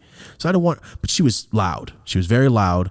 And the kid's crying. And I remember looking at him like, oh, I'm going to fucking hit you again. Like I was so fucking mad and just like pissed off looking at like, I just wanted to like go up to him like Joe Pesci shit. Like, oh yeah, huh? Go get your, who's funny now? Like I just wanted to grab him by the back of his hair and just hold it. Like I was pissed. And then she's like yelling at my mom, looking at me, telling him exactly what happened. And my mom is like taking it fine. She goes, are you done? Thomas, tell him what you told me. And I was crying. I'm like, him and his cousins. Oh, I said the whole fucking thing. And the second I went, they said they were going to beat me up. She like, obviously they'd done this before. They had to have, because the second we said, they said, we're going to beat you up now. Like, she went and looked at him. And I'm like, oh, hell yeah. Good shit. She believes us right off the bat. She just went, I'm fucking sorry. I'm sorry. I'm sorry. She looked at me like, I'm sorry. All right, we're going to leave. And then she grabbed her kid by the back of the neck, like lions do cats, like when they're babies. Or when lions do cats, like lions of their cubs and shit. Like they grab him by their neck, but this one looked violent. She grabbed him by his neck and they just started walking off. My mom closed the door, and then my mom like kneeled down like some fucking John Elway shit. Like, this is what's gonna happen, okay? You don't hang out with that kid anymore. I don't give a fuck if he wants to be nice to you. You don't hang out with him. Don't even look at him. Don't have him look at you. Don't talk to him. I don't care what you do. That's it. He never looked at me again. And I played with the kids right next door a lot, even though they were mean. But I didn't want to be fucking just by myself. I remember. You know what I'm saying? Kids are assholes. Yeah. And that kid never looked at me again. But I remember the first time I had that adrenaline of like, it's oh my God. Like, you know, that adrenaline up your spine. Yeah. It's the first time I felt it. Well, it's even creepier when nothing happened and it's just the kids you're playing with. I gotta be honest, man. That's so much creepier. There's only been like 2 times in my life where I got an altercation that there was like any kind of force back from me. Everything. I don't know what it is, man. People have just been fucking dicks my whole life. And that's what made me start talking like an asshole, because everyone's always so fucking mean to me, bro. Those kids next door, quick thing. They're the white kids next door. They were mean, and my sister was a dick, so she let them be mean to me. And the other kids next door would hang out. So there'd be like 8 kids there, and I'm the youngest. And they were the older kid with the fucking like mullet looking shit was always fucking mean to me. He was always dirty, the white kid. And he did some cartoon shit one time. There was like a 20-foot tree, and he put a fucking circle rope and put it over the tree. So if I walked in, God, he a could get trap? me. Yes. But Nice. I know cartoons. I was ready for this shit. I was ready, because when I went over there, everybody's like, hey, what's up, Tom? I'm like, oh, hell no. Hell no. You guys are in a U form. What's going on? Like, come over here. Well, just put your foot in there. Go. For what?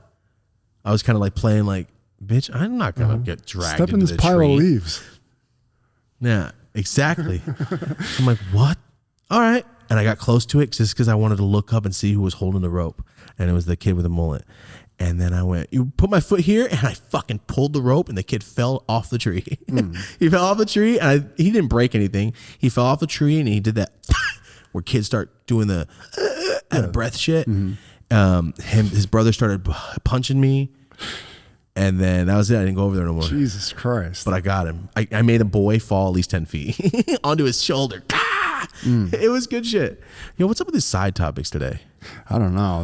I mean, shit. I was over here talking shit about child abuse. The whole podcast is just side topics. I know. That's horrible. It keeps reminding me of that piece of shit kid in Butterfly Effect that killed fucking Rocket. You remember that? Yeah. It's like your life was full of those Kid was piece of shit kids. shit. There were some piece of shit kids, man. I knew a lot of them. But I think as soon as I was like old enough to pick somebody over my head, I was over. It was done. You know what I mean? People still talk shit, but it didn't get to the point where like people were physically doing things. Yeah, I don't know. I never had that. I never had people You're fuck big, with me. motherfucker. Yeah. Maybe that's what it is. Even if you're not big, you're tall. Yeah. People see me and go, kind of small, huh? Go, I benched double your body weight, so get the fuck away from me. I'm only like 5'9", maybe on a good fucking day, dude. I'm 5'9" on a day I stretch. So like, I am not. My aunts, both my aunts, you guys, I got the fucking Danny DeVito genes. My grandma, Grace, is German and Portuguese. I want you guys to break this down. Ready? German and Portuguese, born and raised in Acapulco. So she's Mexican. Everything about my grandma's Mexican. She doesn't speak German or Portuguese. She speaks Spanish from Mexico. And she's a brown-haired lady, but she dyed her hair blonde her whole life. She's super light-skinned. She's like your color, probably. Very, very pale. Like, Have we confirmed your grandmother's not wrapped up in any sort of like Nazi behavior? My grandma, no? Oh. About her parents and shit? I'm just saying, I watched a whole documentary on Germans going to like Portugal. They're like Middle East, or not the Middle East, South America. All her brothers got blue eyes. I'm not going to hold that against They're all them. about 6'4" and up. I'm not going to hold that against them either. All right, listen, we're not going to start incriminating. I'm just saying, I watched a documentary on this shit. Don't be saying shit about my physical features, Thomas. I am not a Nazi. Oh, you motherfucker. I did not get where you were going with that until the end. No. All right. My grandma's brothers are trying to flex my history skills here. My history skills. Nazis. I'm pretty sure they went to other places. And then the rap took over my school. And that was it. And then I just started rapping when I was doing tests. No, all my grandma's brothers, the pictures of them, they're all 6'4" up. They got blue eyes. Now all of them are gray haired, but they're all like all the badges and they're Mexican army guys. It's pretty wild. Anyway, but my grandpa is a fucking Mexican Aztec from the jungle. My grandpa Greg is from the fucking jungle, was born and raised in Leaves. Bro, I'm telling you. You got to clarify that. People think you're talking about like a neighborhood or some shit. My grandpa was born in the jungle Not of where Mexico. Training Day took place. No, the jungle where he used to kill snakes and make boots. That's how he made money. Yeah. You can only kill a snake with a stick. And he told me what kind of stick. I was a kid when he killed a snake in front of me at my grandma's house with a stick. And I went, are you fucking kidding? Did you really kill it with a stick? Because you have to smack their head. Certain snakes, you have to just crush their heads. My grandpa's a ruthless motherfucker. Yeah. Anyway, he told me how to clean and dry tobacco, all that shit, because he used to take the tobacco plants, dry it, and sell cigarettes. He was on his own at 4. We've talked about this with Josh Wolf, so he's a crazy motherfucker. Anyway, he's tiny as shit. My grandma's, all her genes are giants. Then on my mom's side, my grandma was Jewish, white lady. I think she's Polish and I don't know, but they're all from Massachusetts. My whole family's from over there, and they're all bawling hard as fuck. I have a whole side of family from Massachusetts. Yeah, my grandma Dolores, her last name's Walden, because my grandpa. But before it was a Jewish last name. I don't know what the fuck it is. My grandma Dolores, her mom married a Catholic. They wrote her off. That's it. She married a Catholic, which my grandpa. My great grandpa dude was a carny, a white dude. He wore overalls a lot, and there's one picture of him I've seen with my grandpa Tom, the cool one, the Mexican guy, and he's got a pompadour. It's like 1960 something. He's got a pompadour. He's with my Uncle Mickey. They all have rifles, and my great grandpa has a big hat. And he has a straw and like 2 teeth right here, and he's holding the straw with it. Nice. That's and he has no shoes on there by a river, and they're all hunting rabbits. Like, wow, that's where the fuck I came from. Holy shit. That is my great grandpa. My great grandpa was a white dude, and my great grandma's a Jewish lady, and she's from Massachusetts. I gotta say Massachusetts. Cherry something, Cherry Hill, Cherry Wood, Cherry something. But they're all balling. They'll have estates. So somewhere out there is my Jewish white counterpart, and I'm not kidding. It's fucking crazy because I guarantee if I get that name and trace it back, some of you motherfuckers watching from Massachusetts probably fucking related to me by blood. And that's crazy as fuck. Because my other side of the family is Shane's, Marcia's, Ron's. Well, you said William. They were like country whites, right? Like, yeah. My great grandpa was, but like my other whole side of the family, I mean, I'm the dark guy. I'm the darkest one. Besides my sister, like we're the brown kids. But like in my Mexican side of the family, like we're regular. Yeah, it's just it was different. It was different growing up. Going to one grandma's house, crazy different. Other grandma's house, Uncle Jaime's and Abel's and fucking Santiago's and all that. They're crazy. And they always used to fuck with me because I don't speak English. But it's also like, yo, teach me, asshole. Yeah. Again. But yeah, I don't know how we got off on that topic, but we're back here again on a fucking rant, and yeah, that's the first fight.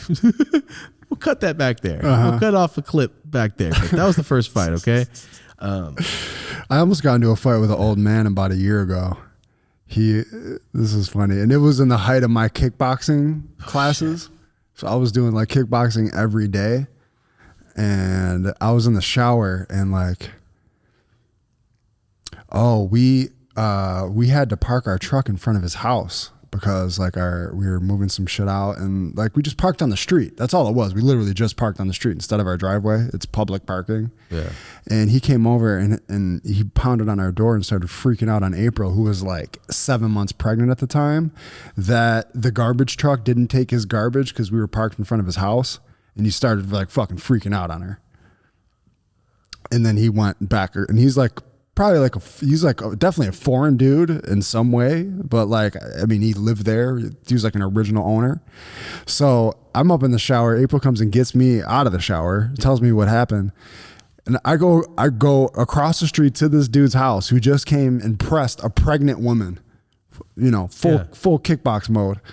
This dude hides behind his wife. His wife comes to the door, and I'm furious. But even in the moment, knowing is when I see the wife answer the door, I talk to her like a gentleman. Yeah. I'm like, ma'am, I think your husband just came over and addressed my wife in like some kind of psychotic way or some shit, and I need to talk to your husband. The husband's sitting in the living room, like he's sitting down in a chair at the table. I can see him like deep in the house, and he's like scared to come to the door. It's probably like a 60-year-old man. So he's got his wife talking to me, and his wife starts going like, he had a stroke. If you could just God. if you could, he says a lot of like crazy stuff. She's embarrassed for him. She's like embarrassed for this dude. Now you got a dude at your door. Could you imagine being like some 60-year-old dude, and then you're sitting there thinking now you got some dude half your age. Imagine that guy at 30 though, terrorizing the fuck out of people. Yeah. Oh, I know. But even so, what was funny though is that he was like, "Go back to where you come from." That's what I'm like, bitch, I was born here. What the fuck are you talking about? I'm American.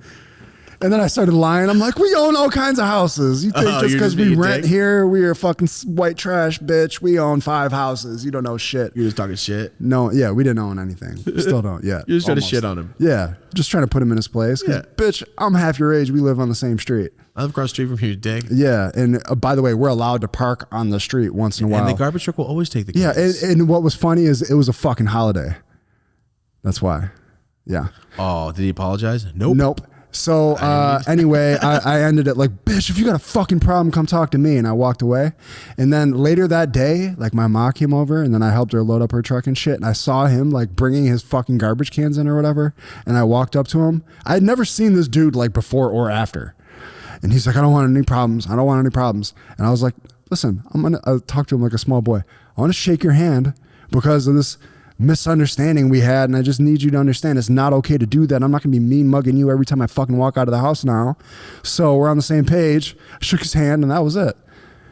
He never came outside again. I mean, shit. We never interacted again. Ugh. Yeah. God, I hate. That's how most of my confrontations go. If you do some shit to the point where I got to come press you, I'm gonna come full force, fucking press you, and just in life when that happens, we end up the person they're in the wrong. If you get me to that point, you're in the fucking wrong. Yeah, I've never gotten mad at somebody and I'm wrong. Yeah. Unless I didn't realize it yet, and then I apologize. Mm-hmm. Oh, I've only been mad at somebody like that once, and I fucking apologize the second I realized I was wrong, because you can't be wrong and walk off. That's why it's fucked up that this happened to you, because it's normally people that if you talk behind people's backs, if you fuck people over on money, these are people that get fucked up. Yes, all the time.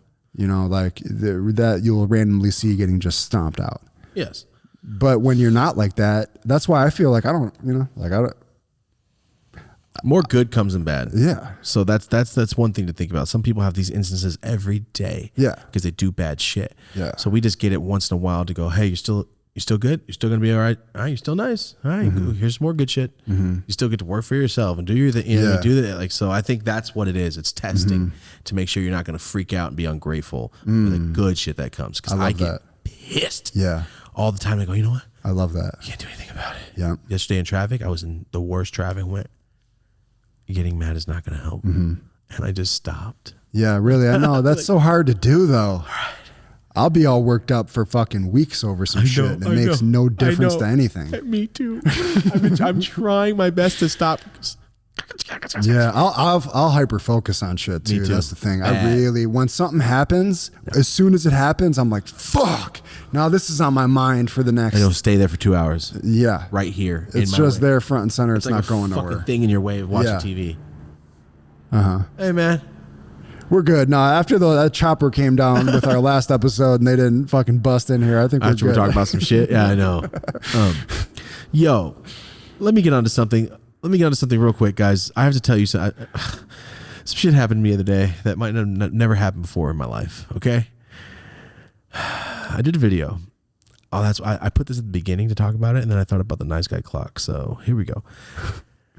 I did a video that's coming out. I'm not sure when it's coming out because you're going on vacation. So it might be coming out this week. It might be coming out next week. I'm not sure. But I did a video as a freeze pipe, right? And I was showing you guys a new rig. And as I'm setting up, I'm looking at Charlie and I'm like, Charlie, why don't I just like do a video about smoking all this hash and we'll just make it like a weed challenge smoking video. And he goes, okay, what do you want to do? And I smoked 2.5 grams of rosin, right? Rosin hash. But I smoked that shit in like 35, 40 minutes.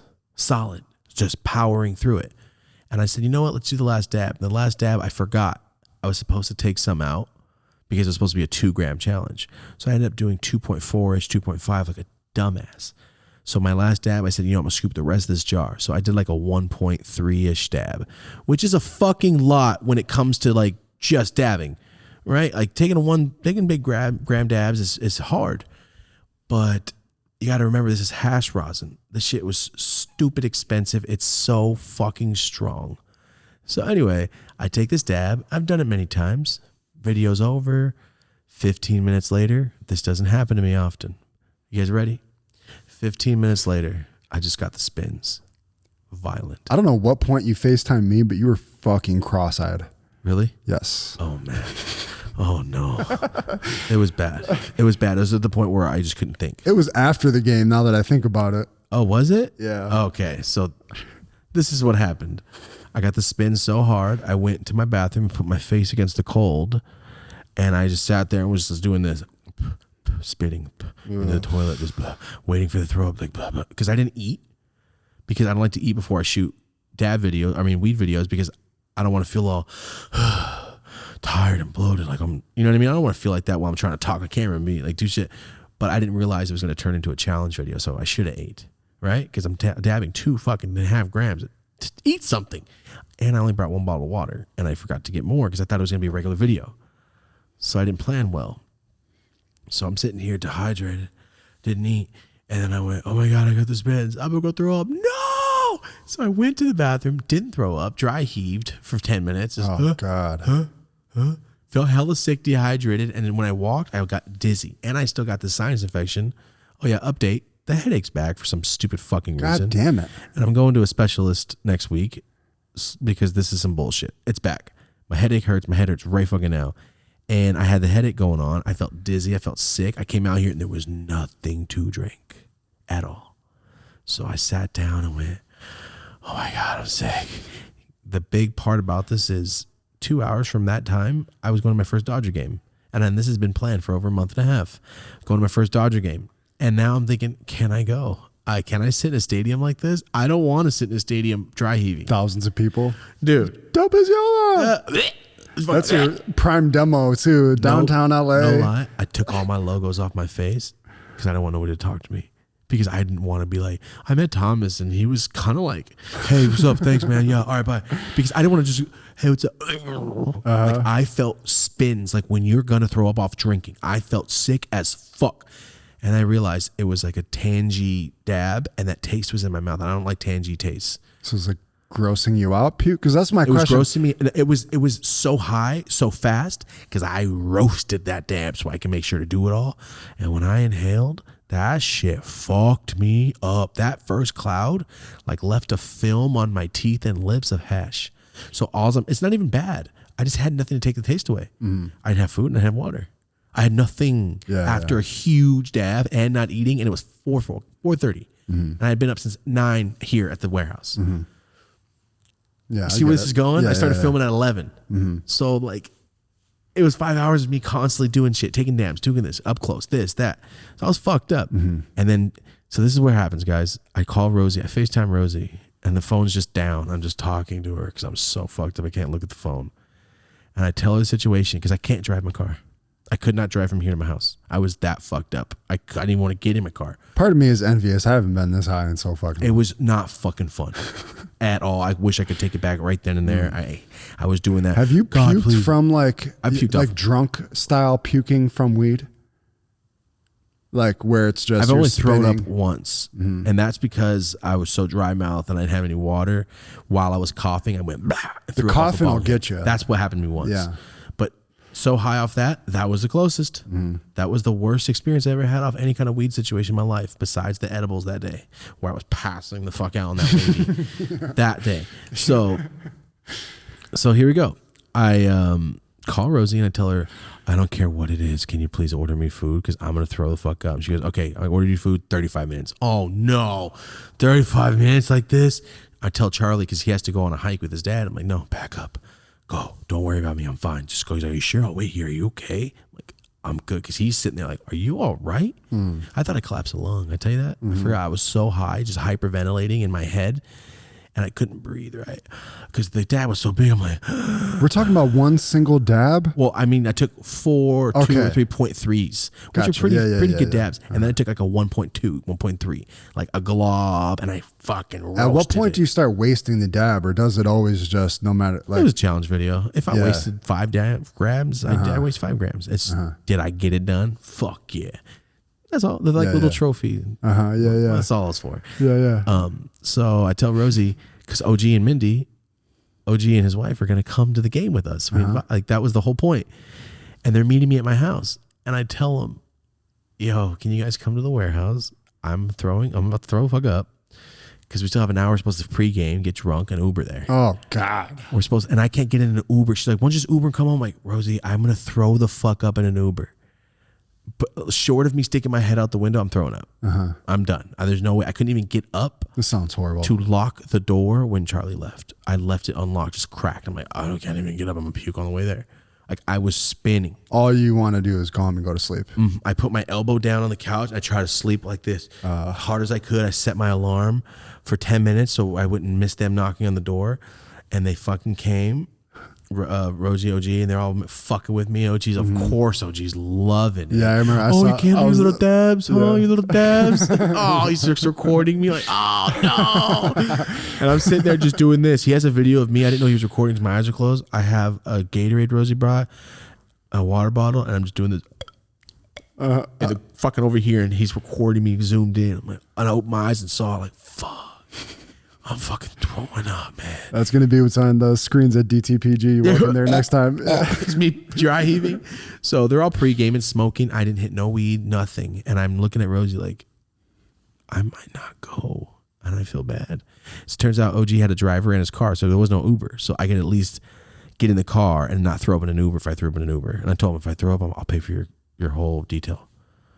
But let's go. So we finally went, and I said, if I don't feel good by the time I get there, the driver you got is taking my place, and I'm sleeping in the car because I can't do this. I can't do this. You're a better man than me. I can't.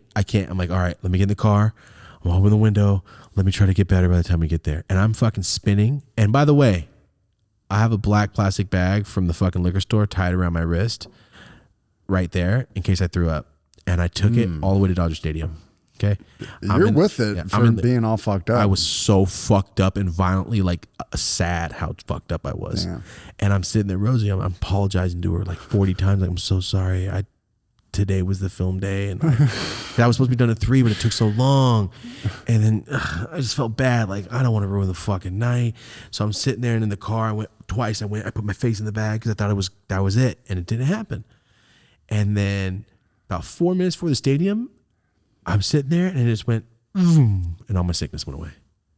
Like somebody went, all right, he lasted long enough, and they just turned it off. And I went, what the fuck? I sat up, went, I feel okay. And OG's like, he makes the weirdest references, and he doesn't make like the reference where you know what he's talking about, but I get it because I know what movies he likes. He goes, all right, fucking Cameron, do you get it? You should. Is that a Ferris Bueller? Wow, you got it. Good job. I went, oh, like Cameron when he just snaps back into it like he's fine. He goes, yeah, fool. I'm like, yo, you got to give me I a wouldn't better. expect OG to. I respect that though. He's all about that shit. First time I ever met OG, I walked into this gangbanging ass looking motherfuckers. Somebody introduced me to him, right? Somebody introduced me to him, and I was showing him some weed because he wanted to buy like some weed to smoke. My friend was there, and I had some weed. I met him so long ago, I was still selling weed. That's how long I've known OG. I knew him way before I moved here, and I walk in, I'm like, oh, hell no. I seen Training Day, fool. I don't want to be in this neighborhood. It's in East LA. Like, oh, hell no. Because I never been here. But just like Merced, East LA is like Merced, but I didn't know. Yeah. Anyway, it's nighttime. I walk in, I'm like, oh, this fool's garage is scary. There's cameras and shit. Oh, shit. And then I meet him, and the Cranberries are playing. You know what the Cranberries are? Is this why that dog face thing was even funnier? No, you want to know why the dog face things is even funnier? Cranberry. All right. Yeah. Because OG's breakdancer name was Mr. TikTok when he grew up. Oh my God. And then the TikTok guy that looks like OG, that dances, looks like OG. And I have a video, because OG, like 4 years ago, for some reason, he would always call me and he'd be drinking something different. Every time he FaceTime What me, the like, what's fuck up, kind man? of parallel universe is What's up, this? man? And he'd just be drinking something different. And I have a bunch of Ocean Spray ones of him. And then when it came out, I go, wow, you're wearing the same fucking sweater. He like took his likeness or some shit. Bro, he looks like OG so much. I always used to make fun of him when that guy came, before he got famous off the juice. I always went, hey, fool, start dancing, TikTok guy. I always used to call him out. I'm like, hey, dogface, look. And he goes, fuck you, fool, I don't dance like that. And then I'm like, you used to be a break dancer, fool. That's too much. That's going to make my fucking head explode. It made and I'll give you the picture after this. Or maybe we'll find him. I'll find it in my phone and we can put it up there. Why did we get off this topic so much? Anyway, we go to the Dodger game, guys. We're walking in. I feel fine. And I go, oh, I'm still spinning. So I was spinning, but I didn't feel like but I felt dizzy, like where I'm like, Rosie, hold my hand. I don't want to fall down and look like a fucking idiot. We got there as the first couple pitches were getting thrown. Mm-hmm. So we walk in, first time at Dodger Stadium, easiest place to get into. It was so fucking awesome. I walked straight in, got straight out. It was easy. Anyway, I go in. I'm like, nah, fuck that. I flip my logos. I'm like, no, I don't want to wear my logos on my face and shit. Because if fools come up to me, they're like, that fool wasn't even like hyped to meet me or nothing. Because you're talking about your Push Trees face mask. Yeah, because that shit's fucking come on. It's on your front and face. center. It's right in your face. So I went, oh, fuck that. And I flipped it because I didn't want anybody to come up to me. It's a sad day when you got to flip the Push Trees I mask. felt bad though because I'm not representing right now. I'm always like, every time I go somewhere, I'm like, people, like, I'm not saying like everywhere I go, but there's a lot of weed people, smoking motherfuckers everywhere, and I'm always like, I follow you. Thanks, man. Because I want to. We were talking about it earlier. It's like some Fight Club shit. Like like it's just good shit. You watch it. Fuck you. Thank you.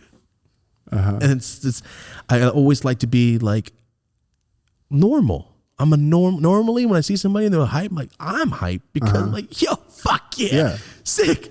But I want to be like, oh, thanks, man, and walk away and like, oh, that fool's whack. And I want one person to get a bad experience because then they're gonna think that's how it is all the time. And then they're gonna feel different about how they were supporting. And no, like, I love that you care about this. Of course. Fuck yeah. I don't want anybody to feel like they got a shitty experience if they met me or some shit. So I turned inside. I was like, no, fuck that. I just felt so sick, dude. I went to the bathroom. I felt sick. It went away to where I wasn't like violently scared. I didn't have the bag on when I walked in the stadium, but I had the bag the whole time around my wrist in the car. Anyway, went to the game. It was fucking awesome. I am a Giants fan because I'm from fucking up north. I don't really follow baseball. But if I had to pick a team as a kid, I'm like, oh, the Giants. I had Barry Bonds shit as a kid. My grandpa liked it. So if I had to pick a team, I don't really follow it. They were cool. Rosie's a diehard Giants fan. So we're in Dodger Stadium with a gangster ass looking OG, and every time the Dodgers are doing something bad, Rosie's like, yeah, I'm like, hey, shut the fuck up, Rosie. She's like, oh shit, that's right. I've never been to a Dodgers game, but I can imagine. It's ruthless. It's ruthless over there. Don't be fucking going there with any orange and black, all right? I didn't see one Giants jersey the entire time I was there. Yeah, I saw in Rosie's story. It was killing her. It's like, it's like going to a Raider game. Like, you can't wear the Broncos jersey. You can't. Like my thing I always said, but people always, I told you about this, people said, you should do fear factor stuff like with weed shit. Go, no, I don't want to be scared. I don't like being scared. And I made the reference. It's like wearing a Broncos jersey and walking through Oakland Stadium. Like, do you want to be scared and on edge? Put that Bronco jersey on and walk through that fucking Oakland Stadium. You're getting in a fight. No matter what. You couldn't tailgate Candle. You guys remember this? You couldn't tailgate at Candlestick anymore because that guy got stabbed horribly. Dude, the Niner Stadium was ruthless as fuck. It's just gang shit too. You couldn't wear Raiders or Niners or Cowboy shit in Merced at school because those were all gangs in Merced. Yeah, that's all gang shit. Bill Burr told a really funny story. It's on YouTube about going to a Bills game. Bills is just drunk, like diehard fans in the snow, jumping off shit into tables and stuff. And like he was wearing a Patriots hat, and they weren't even playing the Patriots. They were playing like a different team, but he was wearing his Patriots hats. And in the Bills, I don't know if it's like this in other stadiums, but they have troughs in the bathroom. Like the dude's peeing a trough. Okay. And he was peeing in the trough, and a dude walked up behind him and pushed him into the trough. He had his Patriots hat fight on or him? some shit. I think so. Something happened. yeah. He told the whole story on YouTube, but that shit was fucking hilarious to me. You can't be touching people just because they don't like your team. That's crazy. No, you can't push Bill Burr into a piss trough. Anybody. They didn't know it was Bill Burr. He had a fucking hat on. Yeah, I know. Bill Burr looks like everybody at a Bills game. Yes, exactly. He was like every generic white male. It's pretty much Bill Burr. Yeah. Generic white male over 40. Uh-huh. Yeah. Yeah, seriously. But yeah, that's what happened to the Dodger game, guys. And then that was it. I walked out. It was great. It was fun. OG's driver pulled up as we walked out of the parking lot, like fucking Uber. That's some boss shit having a It driver. was amazing. We walked up like, got in, was fine. But I fell asleep immediately when I got home. And that's the first time I've ever done Nice. Well, now we know what it takes. that. It takes me nearly throwing up. Yeah, you just got to fucking do 5 grams worth of dabs. And Well, it took me 2. I don't know what it was, man. I think it was the flavor that really made me feel like I was going to throw up. Yo, guys, I'm sorry. I just went into 10 topics in the middle. I got to start staying on topic. Because sometimes I feel like when we try to do clips for the clips channel, it's like, yo, from 6:20 through 8:30, and then skip about 10 seconds because he started talking about fucking all real monsters. And then can you go back into the fucking fight story he was talking about? Yeah. That's what I do. Well, I mean, that's actually a nice segue because we're hiring right now actually at Drastic Graphics for a video editor to help with podcasts. And that's a skill that we're looking for. You got to bust on these goddamn cliffs. Marty, you motherfucker. You slipped that in well right there. Yes. So where are we going to hit people up at? Or where can people, and hold on. We can't have people that are willing to learn, easy learners. Yeah, nah. No, we need people that are established that can do this tomorrow. We already have probably, I put it up on my Instagram. We probably have 20 pretty qualified people that already hit us up. We But need to fix your profession. yeah, if you're a legit video editor who might want to work with the team, info@drasticgraphics.com. There we go. info@drasticgraphics.com. And also, have a sense of humor. You really got to be like, when I was onboarding Deanna, I realized how, like, I knew I worked with comics, but with you, it's different. And I'm just so glad she was cool because I was like, not everybody would be cool with what we do. And it's outlandish to the average person. I'm just so glad I know how to scale it. Because like when I met Deanna, I like, no, be a normal person at a restaurant. Yeah, you're great. That's why you're so great because you can talk to anybody. The person, like, they don't like that. Let's talk like this. And it's not like you're changing the way you are. You're just using different words so you don't go fuck 62 times. Well, yeah, but when you're dealing with like a 23-year-old girl who might be kind of like, reserved or maybe a little bit shy, like you're not going to talk, obviously, that's knowing your audience. Yeah, like, exactly. We're not going to be crazy talking about fucking drug stories and shit around here. But the point is you got to be fucking cool. Yeah, you have to be a nice person. And by cool, we don't mean like, oh, you're the shit. By cool as in like, you're not a piece of shit and you work hard. That's cool to me. That was actually a really horrible description on my part. But cool to us is, you work hard and you're nice. Yeah, you're dedicated and we can trust you. That's all we need. You're man. reliable. Yeah, that's all we need. I can teach skills. There's shit I can't teach that falls under dedication and reliability. But also know how to do video editing. Yeah. And not Rush or iMovie like me. Do real fucking Final Cut or Premiere Pro. Because we need people that can chop, throw fucking transitions, do this and that. Anyway, info@drasticgraphics.com. All right. Please do not just email it if you're not qualified, man. It's nothing worse than that hearing. will slow the process It's up. just gonna slow us down. I love you guys, but we also need people that know how to do the job. Like if I'm hiring construction work, I'm like, yo, I'm a really, really good cook. I'm like, bro, fuck. Yeah. Okay. All right. Well, if I'm hiring a cook one day, Yeah. fuck. It's important to note though that I didn't put this out like I usually do. I only put it out on my Instagram because I only want Dope as Usual fans applying. Yeah. Right? Unless I don't find anybody, but I'm pretty sure that I'm going to. That's a big thing though, because if you're watching, you're applying, and you're qualified, you really like the show. That's the point. You want to be a part of it? Yeah. Sick. That's great. Yeah, I could have reached out to a bunch of colleges and gone through like how I found Deanna on LinkedIn, but it's like I want somebody who likes listening to the episodes and already understands our vision and our tone, that I would much rather give back to our fan base like that. It's fucking awesome. If I like the show and I was able to do some shit with it, Oh, please. come on. Fuck out of here. I'd be hyped as hell. All I'm looking for is a lesser version of myself fucking 10 years ago. We just need wanted three of you. that. If we had 3 of you, man.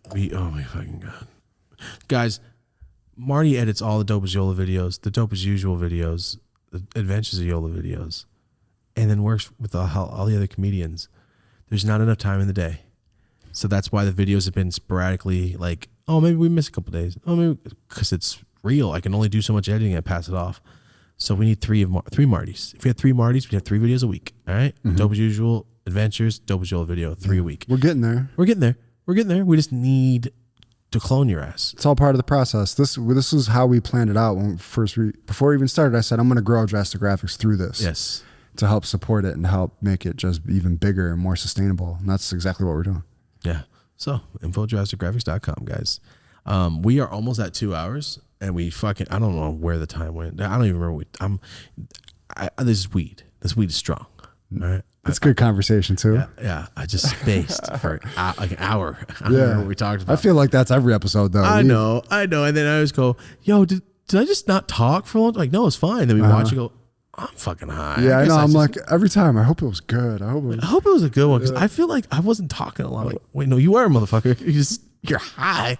I'm going to scale it back a little bit. Maybe drink a little more water. I'm going to give you guys one story before we leave, though. And I will tighten that bitch up to 6 minutes before it's 2 hours. I'm going to be done with this story. All right, here's a challenge video. This is an unofficial fucking, thank you with the hand. God damn it. All right.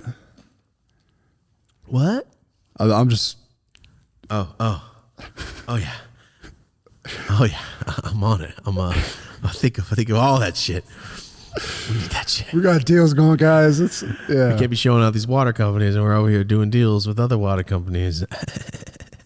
Hey man, we all drink water. Exactly. All right, here we go. Okay, guys, I'm gonna give you one story before we leave. I'm gonna try to keep this precise. I'm not gonna go off into fucking tangents of my favorite kid shows and shit when I was a kid, because it'll happen. All right, here we go.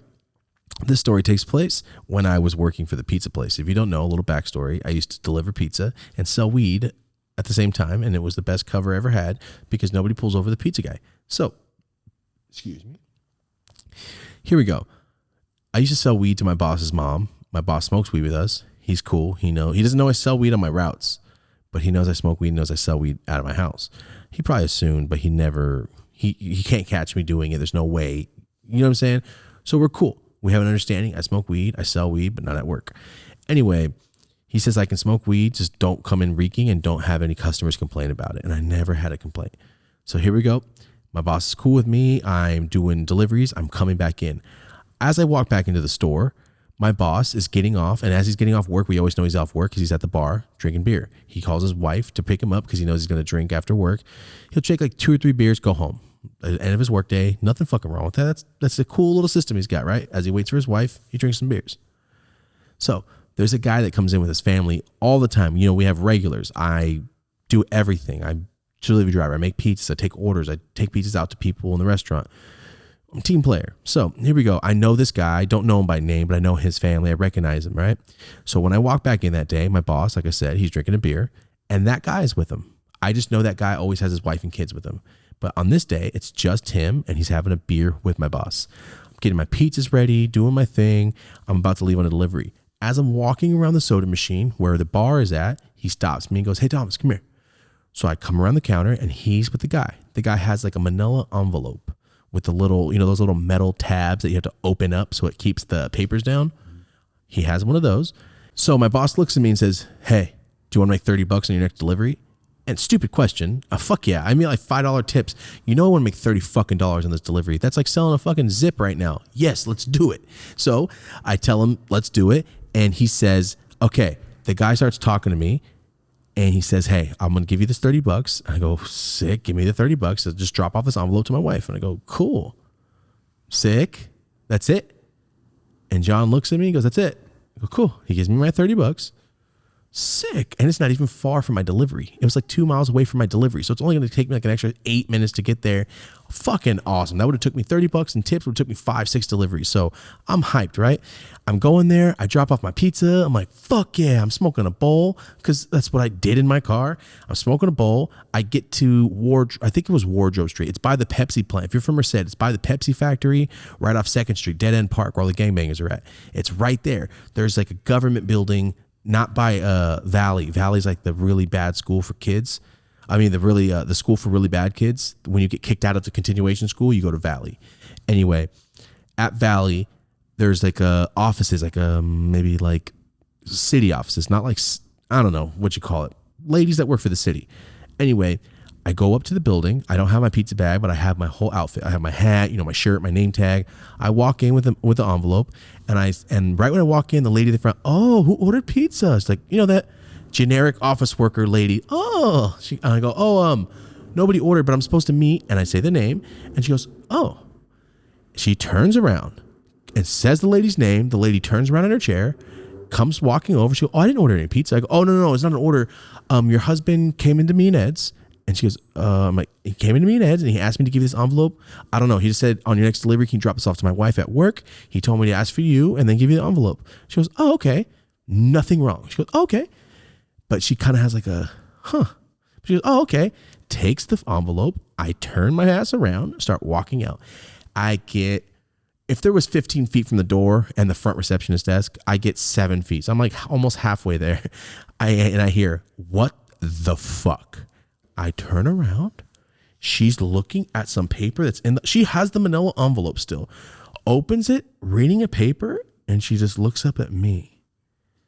So I stop. I hear, what the fuck? I look at her, and her eyes are down and just death stare. I'm like, what the fuck? All right. I don't give a fuck. I turn my ass around again, start walking to the door. Remember, I said it's about 15 feet. The second I get to the door, a couple feet before that, I can hear the other ladies like, oh my God, I can hear them all talking like her coworkers. Right when I put my hand on the door, I realize what's going on. And if you didn't catch this yet, you're like me, you're slow. I didn't know what I was doing. I thought I was just dropping off some papers to this guy's wife. As I get there and I'm like assessing, what the fuck? Death stare. Oh my God. As I put my hand on the door, I go, I just served that woman divorce papers. I know what I just did. I finally realized. It's like a movie. Like you ever seen The Usual Suspects? And it goes back, Guatemalan beans. Oh yeah. And it goes back to all these clues. That's what's playing in my head. Like $30. Make sure you ask her name. Blah, blah, blah. At her work. Oh fuck. And I get outside and I go, no.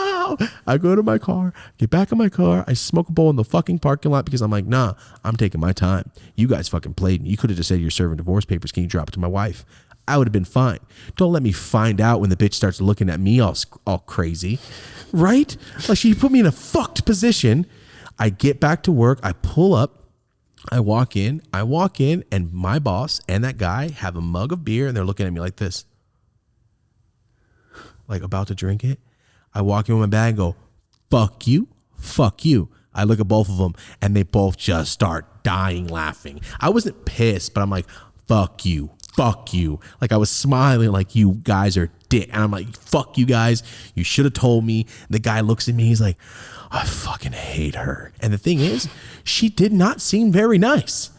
So I'm like, as I'm driving away, like, she was kind of a dick. Why are you looking at me like that, bitch? Fuck you. I'm literally a messenger in my delivery suit, right? Like, why are you going to get mad at me? I literally said I was just at work and they asked me to bring it. Mm-hmm. Oh, I had no idea. And he's like, I fucking hate her so much. And I look at my boss and I'm like, yo, she was kind of a dick. And then he started dying laughing. He's like, see, this is why I'm getting a divorce. And I'm like, oh man. And then I went throughout my day. Mm-hmm. But that's the time I served a fucking woman divorce papers, high as shit, when I thought I was just dropping off some stuff to some guy's wife on a delivery. So that's my story. Nice. How long is that? Like 8 minutes? Yeah. Yeah, that was pretty good, dude. I kept pretty precise. I didn't fuck up and talk about the first time I got a tooth knocked out or something. Yeah. There you go. All right. There we go. Nice. But yeah, that was it, guys. That was the time I served those papers, and we were at what, 2 hours and 2 minutes. All right, here we go, guys. Thank you so much for watching. I'm gonna seal this one up tomorrow. I know this is before Marty leaves, but Marty's leaving to Hawaii in a couple days. 10-year anniversary, correct? 10-year marriage anniversary. 10-year marriage anniversary. Oh shit, going to Hawaii. It's important to know, all the kids out there, we were too broke to have a honeymoon when we got married. So we said by our 10th year anniversary, we want to go to fucking Hawaii. And when's your actual anniversary? Like, June 5th. Oh, so you'll be there already. Yeah. Yes. Mom. So like we're doing the whole like vow renewals and all that. It'd be cool to have my kids, like the kids that weren't there for the first one. Yeah. It'll be awesome. Yeah. Nice, dude. So you're going to be gone for a week? Yep. Yep. So Marty's leaving soon. That means I'm going to be filming, and I might have a day off this week because I ain't filming a podcast. We're doing it early. Holy shit. I got a day off. What am I going to do? You don't know. Answer comments. What you need to do is make a schedule. Yeah. Like we talk about. Yeah. I mean, I have it. It's not feasible. It's not feasible. It's not. Yeah. We need an extra day. You guys are going to notice after about, I feel like maybe once we hit around episode like 25, 30, like we're going to be in a fucking really nice groove between all your channels. Yeah. We just need more help. We physically can't do it all. That's all it is. Well, yeah. The editing. Okay. If we didn't care as much about production and quality and look, we can pump these out fucking Put it out the same day easy. with one camera angle. Done.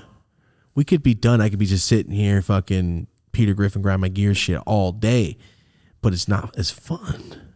We want that intro and outro and fucking. Yeah, this is real authentic fun, shit. I like man. that the fans recognize that. People are happy with it, And especially when the 4K part is of shit. it. Yeah, and they're Yeah, there are watching it. suggestions. Oh, maybe it pops up next week. I mean, we do read the comments. Like I fucking answer every fucking comment up to 1,000, Legitimately. and then I'm done.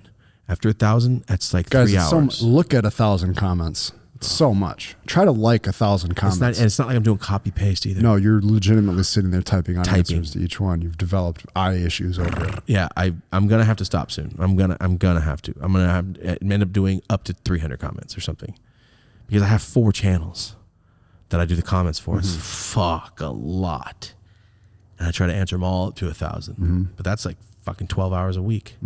It's a lot. I do it in between editing or when I'm laying there or when the movie's starting and when you're watching them. I'll do it until the fucking people start talking. I'm like, I'm done. Sorry, get off the phone. 'Cause I feel bad. Like I don't want to just be on my fucking phone while we're watching the movie. Like, I feel bad. But also I work all day, every day until I fall asleep. When I fall asleep at 4 or 5 in the morning, every time you FaceTime, I'm like, oh my God, what time is it? Marty's FaceTiming me. I went to bed at 6. Shit. I just wish I could fall asleep on time, man. And I have to go to a fucking birthday party after this, so I am not going to bed anytime soon. Oh, God. Goddamn. Damn. Okay. Yeah, my friend, are you coming? This is his birthday. I feel bad. So, guys, Marty's going to Hawaii. I might have a day off this week.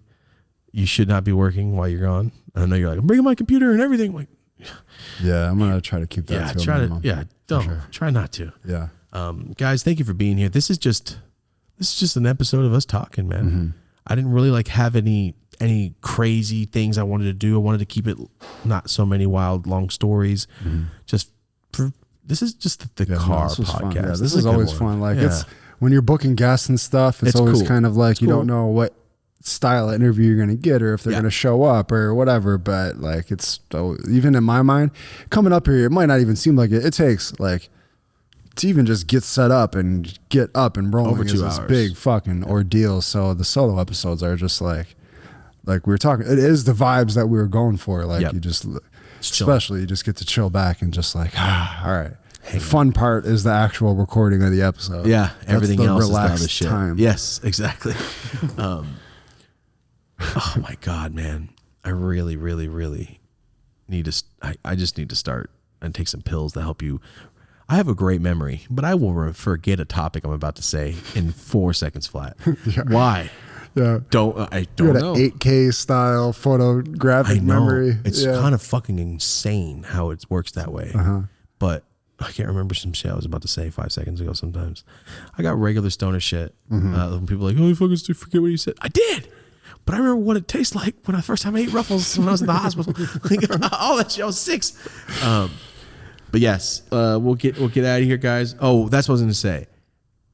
We have some guests lined up. We're working on some other guests right now. We have one guest booked. I'm fucking hyped. All right. I think it'll be the one after this or the 2 after this. We have one really fucking awesome, funny ass comedian booked. You guys already know Goblin, the YouTuber. You've been asking us to do it for so long. So that's happening. Another one I'm waiting on right now, but they can only do Skype. So we're going to pass until they can come in person because we do not do Skype fucking podcasts. No matter how legendary. No, fuck no. It's not the same. It's not going to be the same vibe. Yeah, of course. I'd rather just no. And then we have one more we're waiting on. I think that one's going to happen. I think the one, you know what I'm talking about. I think it's gonna happen, and I can't wait. I can't wait because I won't give it away, but my first opening line in the interview for this person is, how does it feel to know you're the scariest Mexican man to ever live? The scariest guy ever. Damn. That's a big thing. It's a big deal. Like, of all Mexican people, like, people think you first when they think of scary Mexican dudes. Yeah, definitely you, fool. That's who I think of. Like, oh yeah, and I want to give it away, but that's all I'll give you. Marty, have fun on your vacation. Be safe, you, sir. Guys. We're gonna hop out of here. Thank you so much for watching. This has been another episode. Thank you guys so much for hanging out with us, sitting. If you're driving, please be safe. If you're at home, thanks for hanging out. If you're with your friends, thanks for letting us join the fucking 70s show, Smoke Circle. Thank you guys for being here. If you're on Spotify, if you're on Apple, leave a review. It really fucking helps. Please leave a review. But if you're being a dick, don't leave a review. But nobody's been a dick. Yeah, no, we have almost 1,000 5-star fucking ratings. Just organically. It's amazing. Holy fucking shit. That's a lot of time for you guys to take out of your day to do that. So thank you. That helps so much. And right now is the time. Helps. Like, we're in this like point right now of like shouting at these fucking companies. And Yes. so We're closing on some legendary ass shit. We're trying to get it done. And when it comes, I'm not saying if, when it comes, gotta pour it on. you guys are going to trip balls. You guys are going to fucking lose it. Like, you got who to sponsor your podcast? What the fuck did you just say? Like, I know. NFL. No, I'm just kidding. It's not the NFL. If it was the NFL, like, nah, I need Troy Aikman to be my fucking co-host. Could you imagine how random that would be? All right, guys, this Sunday Brought we to you got by the the Chargers. NFL. Make sure you don't miss out on the Game passes. fucking Las Vegas Raiders. Fuck Brett Favre. Fuck Brett Favre. Oh, man. One day, Brett Favre. One day, Brett Favre. You're going to meet me in person. And I'm going to go, hey, I know you don't remember. Oh, Thomas, right? San Francisco? Yeah, I don't fucking like you. Like, no, he's going to actually remember. He does remember. Yeah. He's like, I'm that one that's the unlike on every premiere. It's Yeah, fucking Brett I follow Favre. you. And I unlike. Yo, real quick, why the fuck is Joe Biden's kid follow us? It's a great question. It's all over. Shout out whoever DM'd Yeah, us whoever. that. I've been seeing on Twitter, like, yeah, you know, Joe Biden's grandson follows you. Like, So random. fuck? Sick. Nice. Funny. Can we get verified? Can he pull some Bro, goddamn can you pull a strings? motherfucking string and just can get a us a motherfucker get monetized? For around? real, dude. God. Hey, I heard you know some people with authority.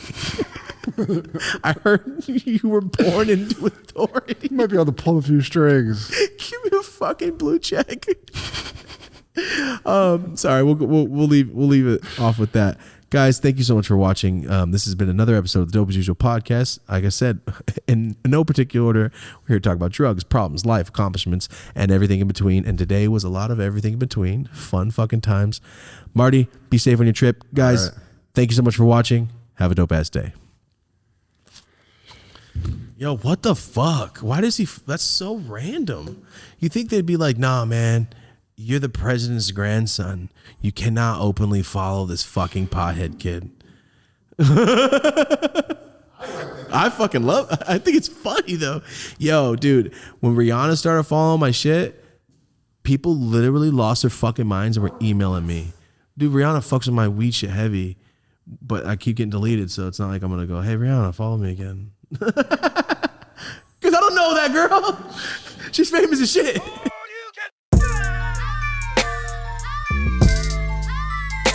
Perfect.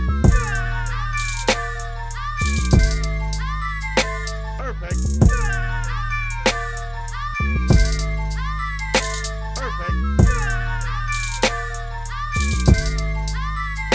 Perfect. Perfect.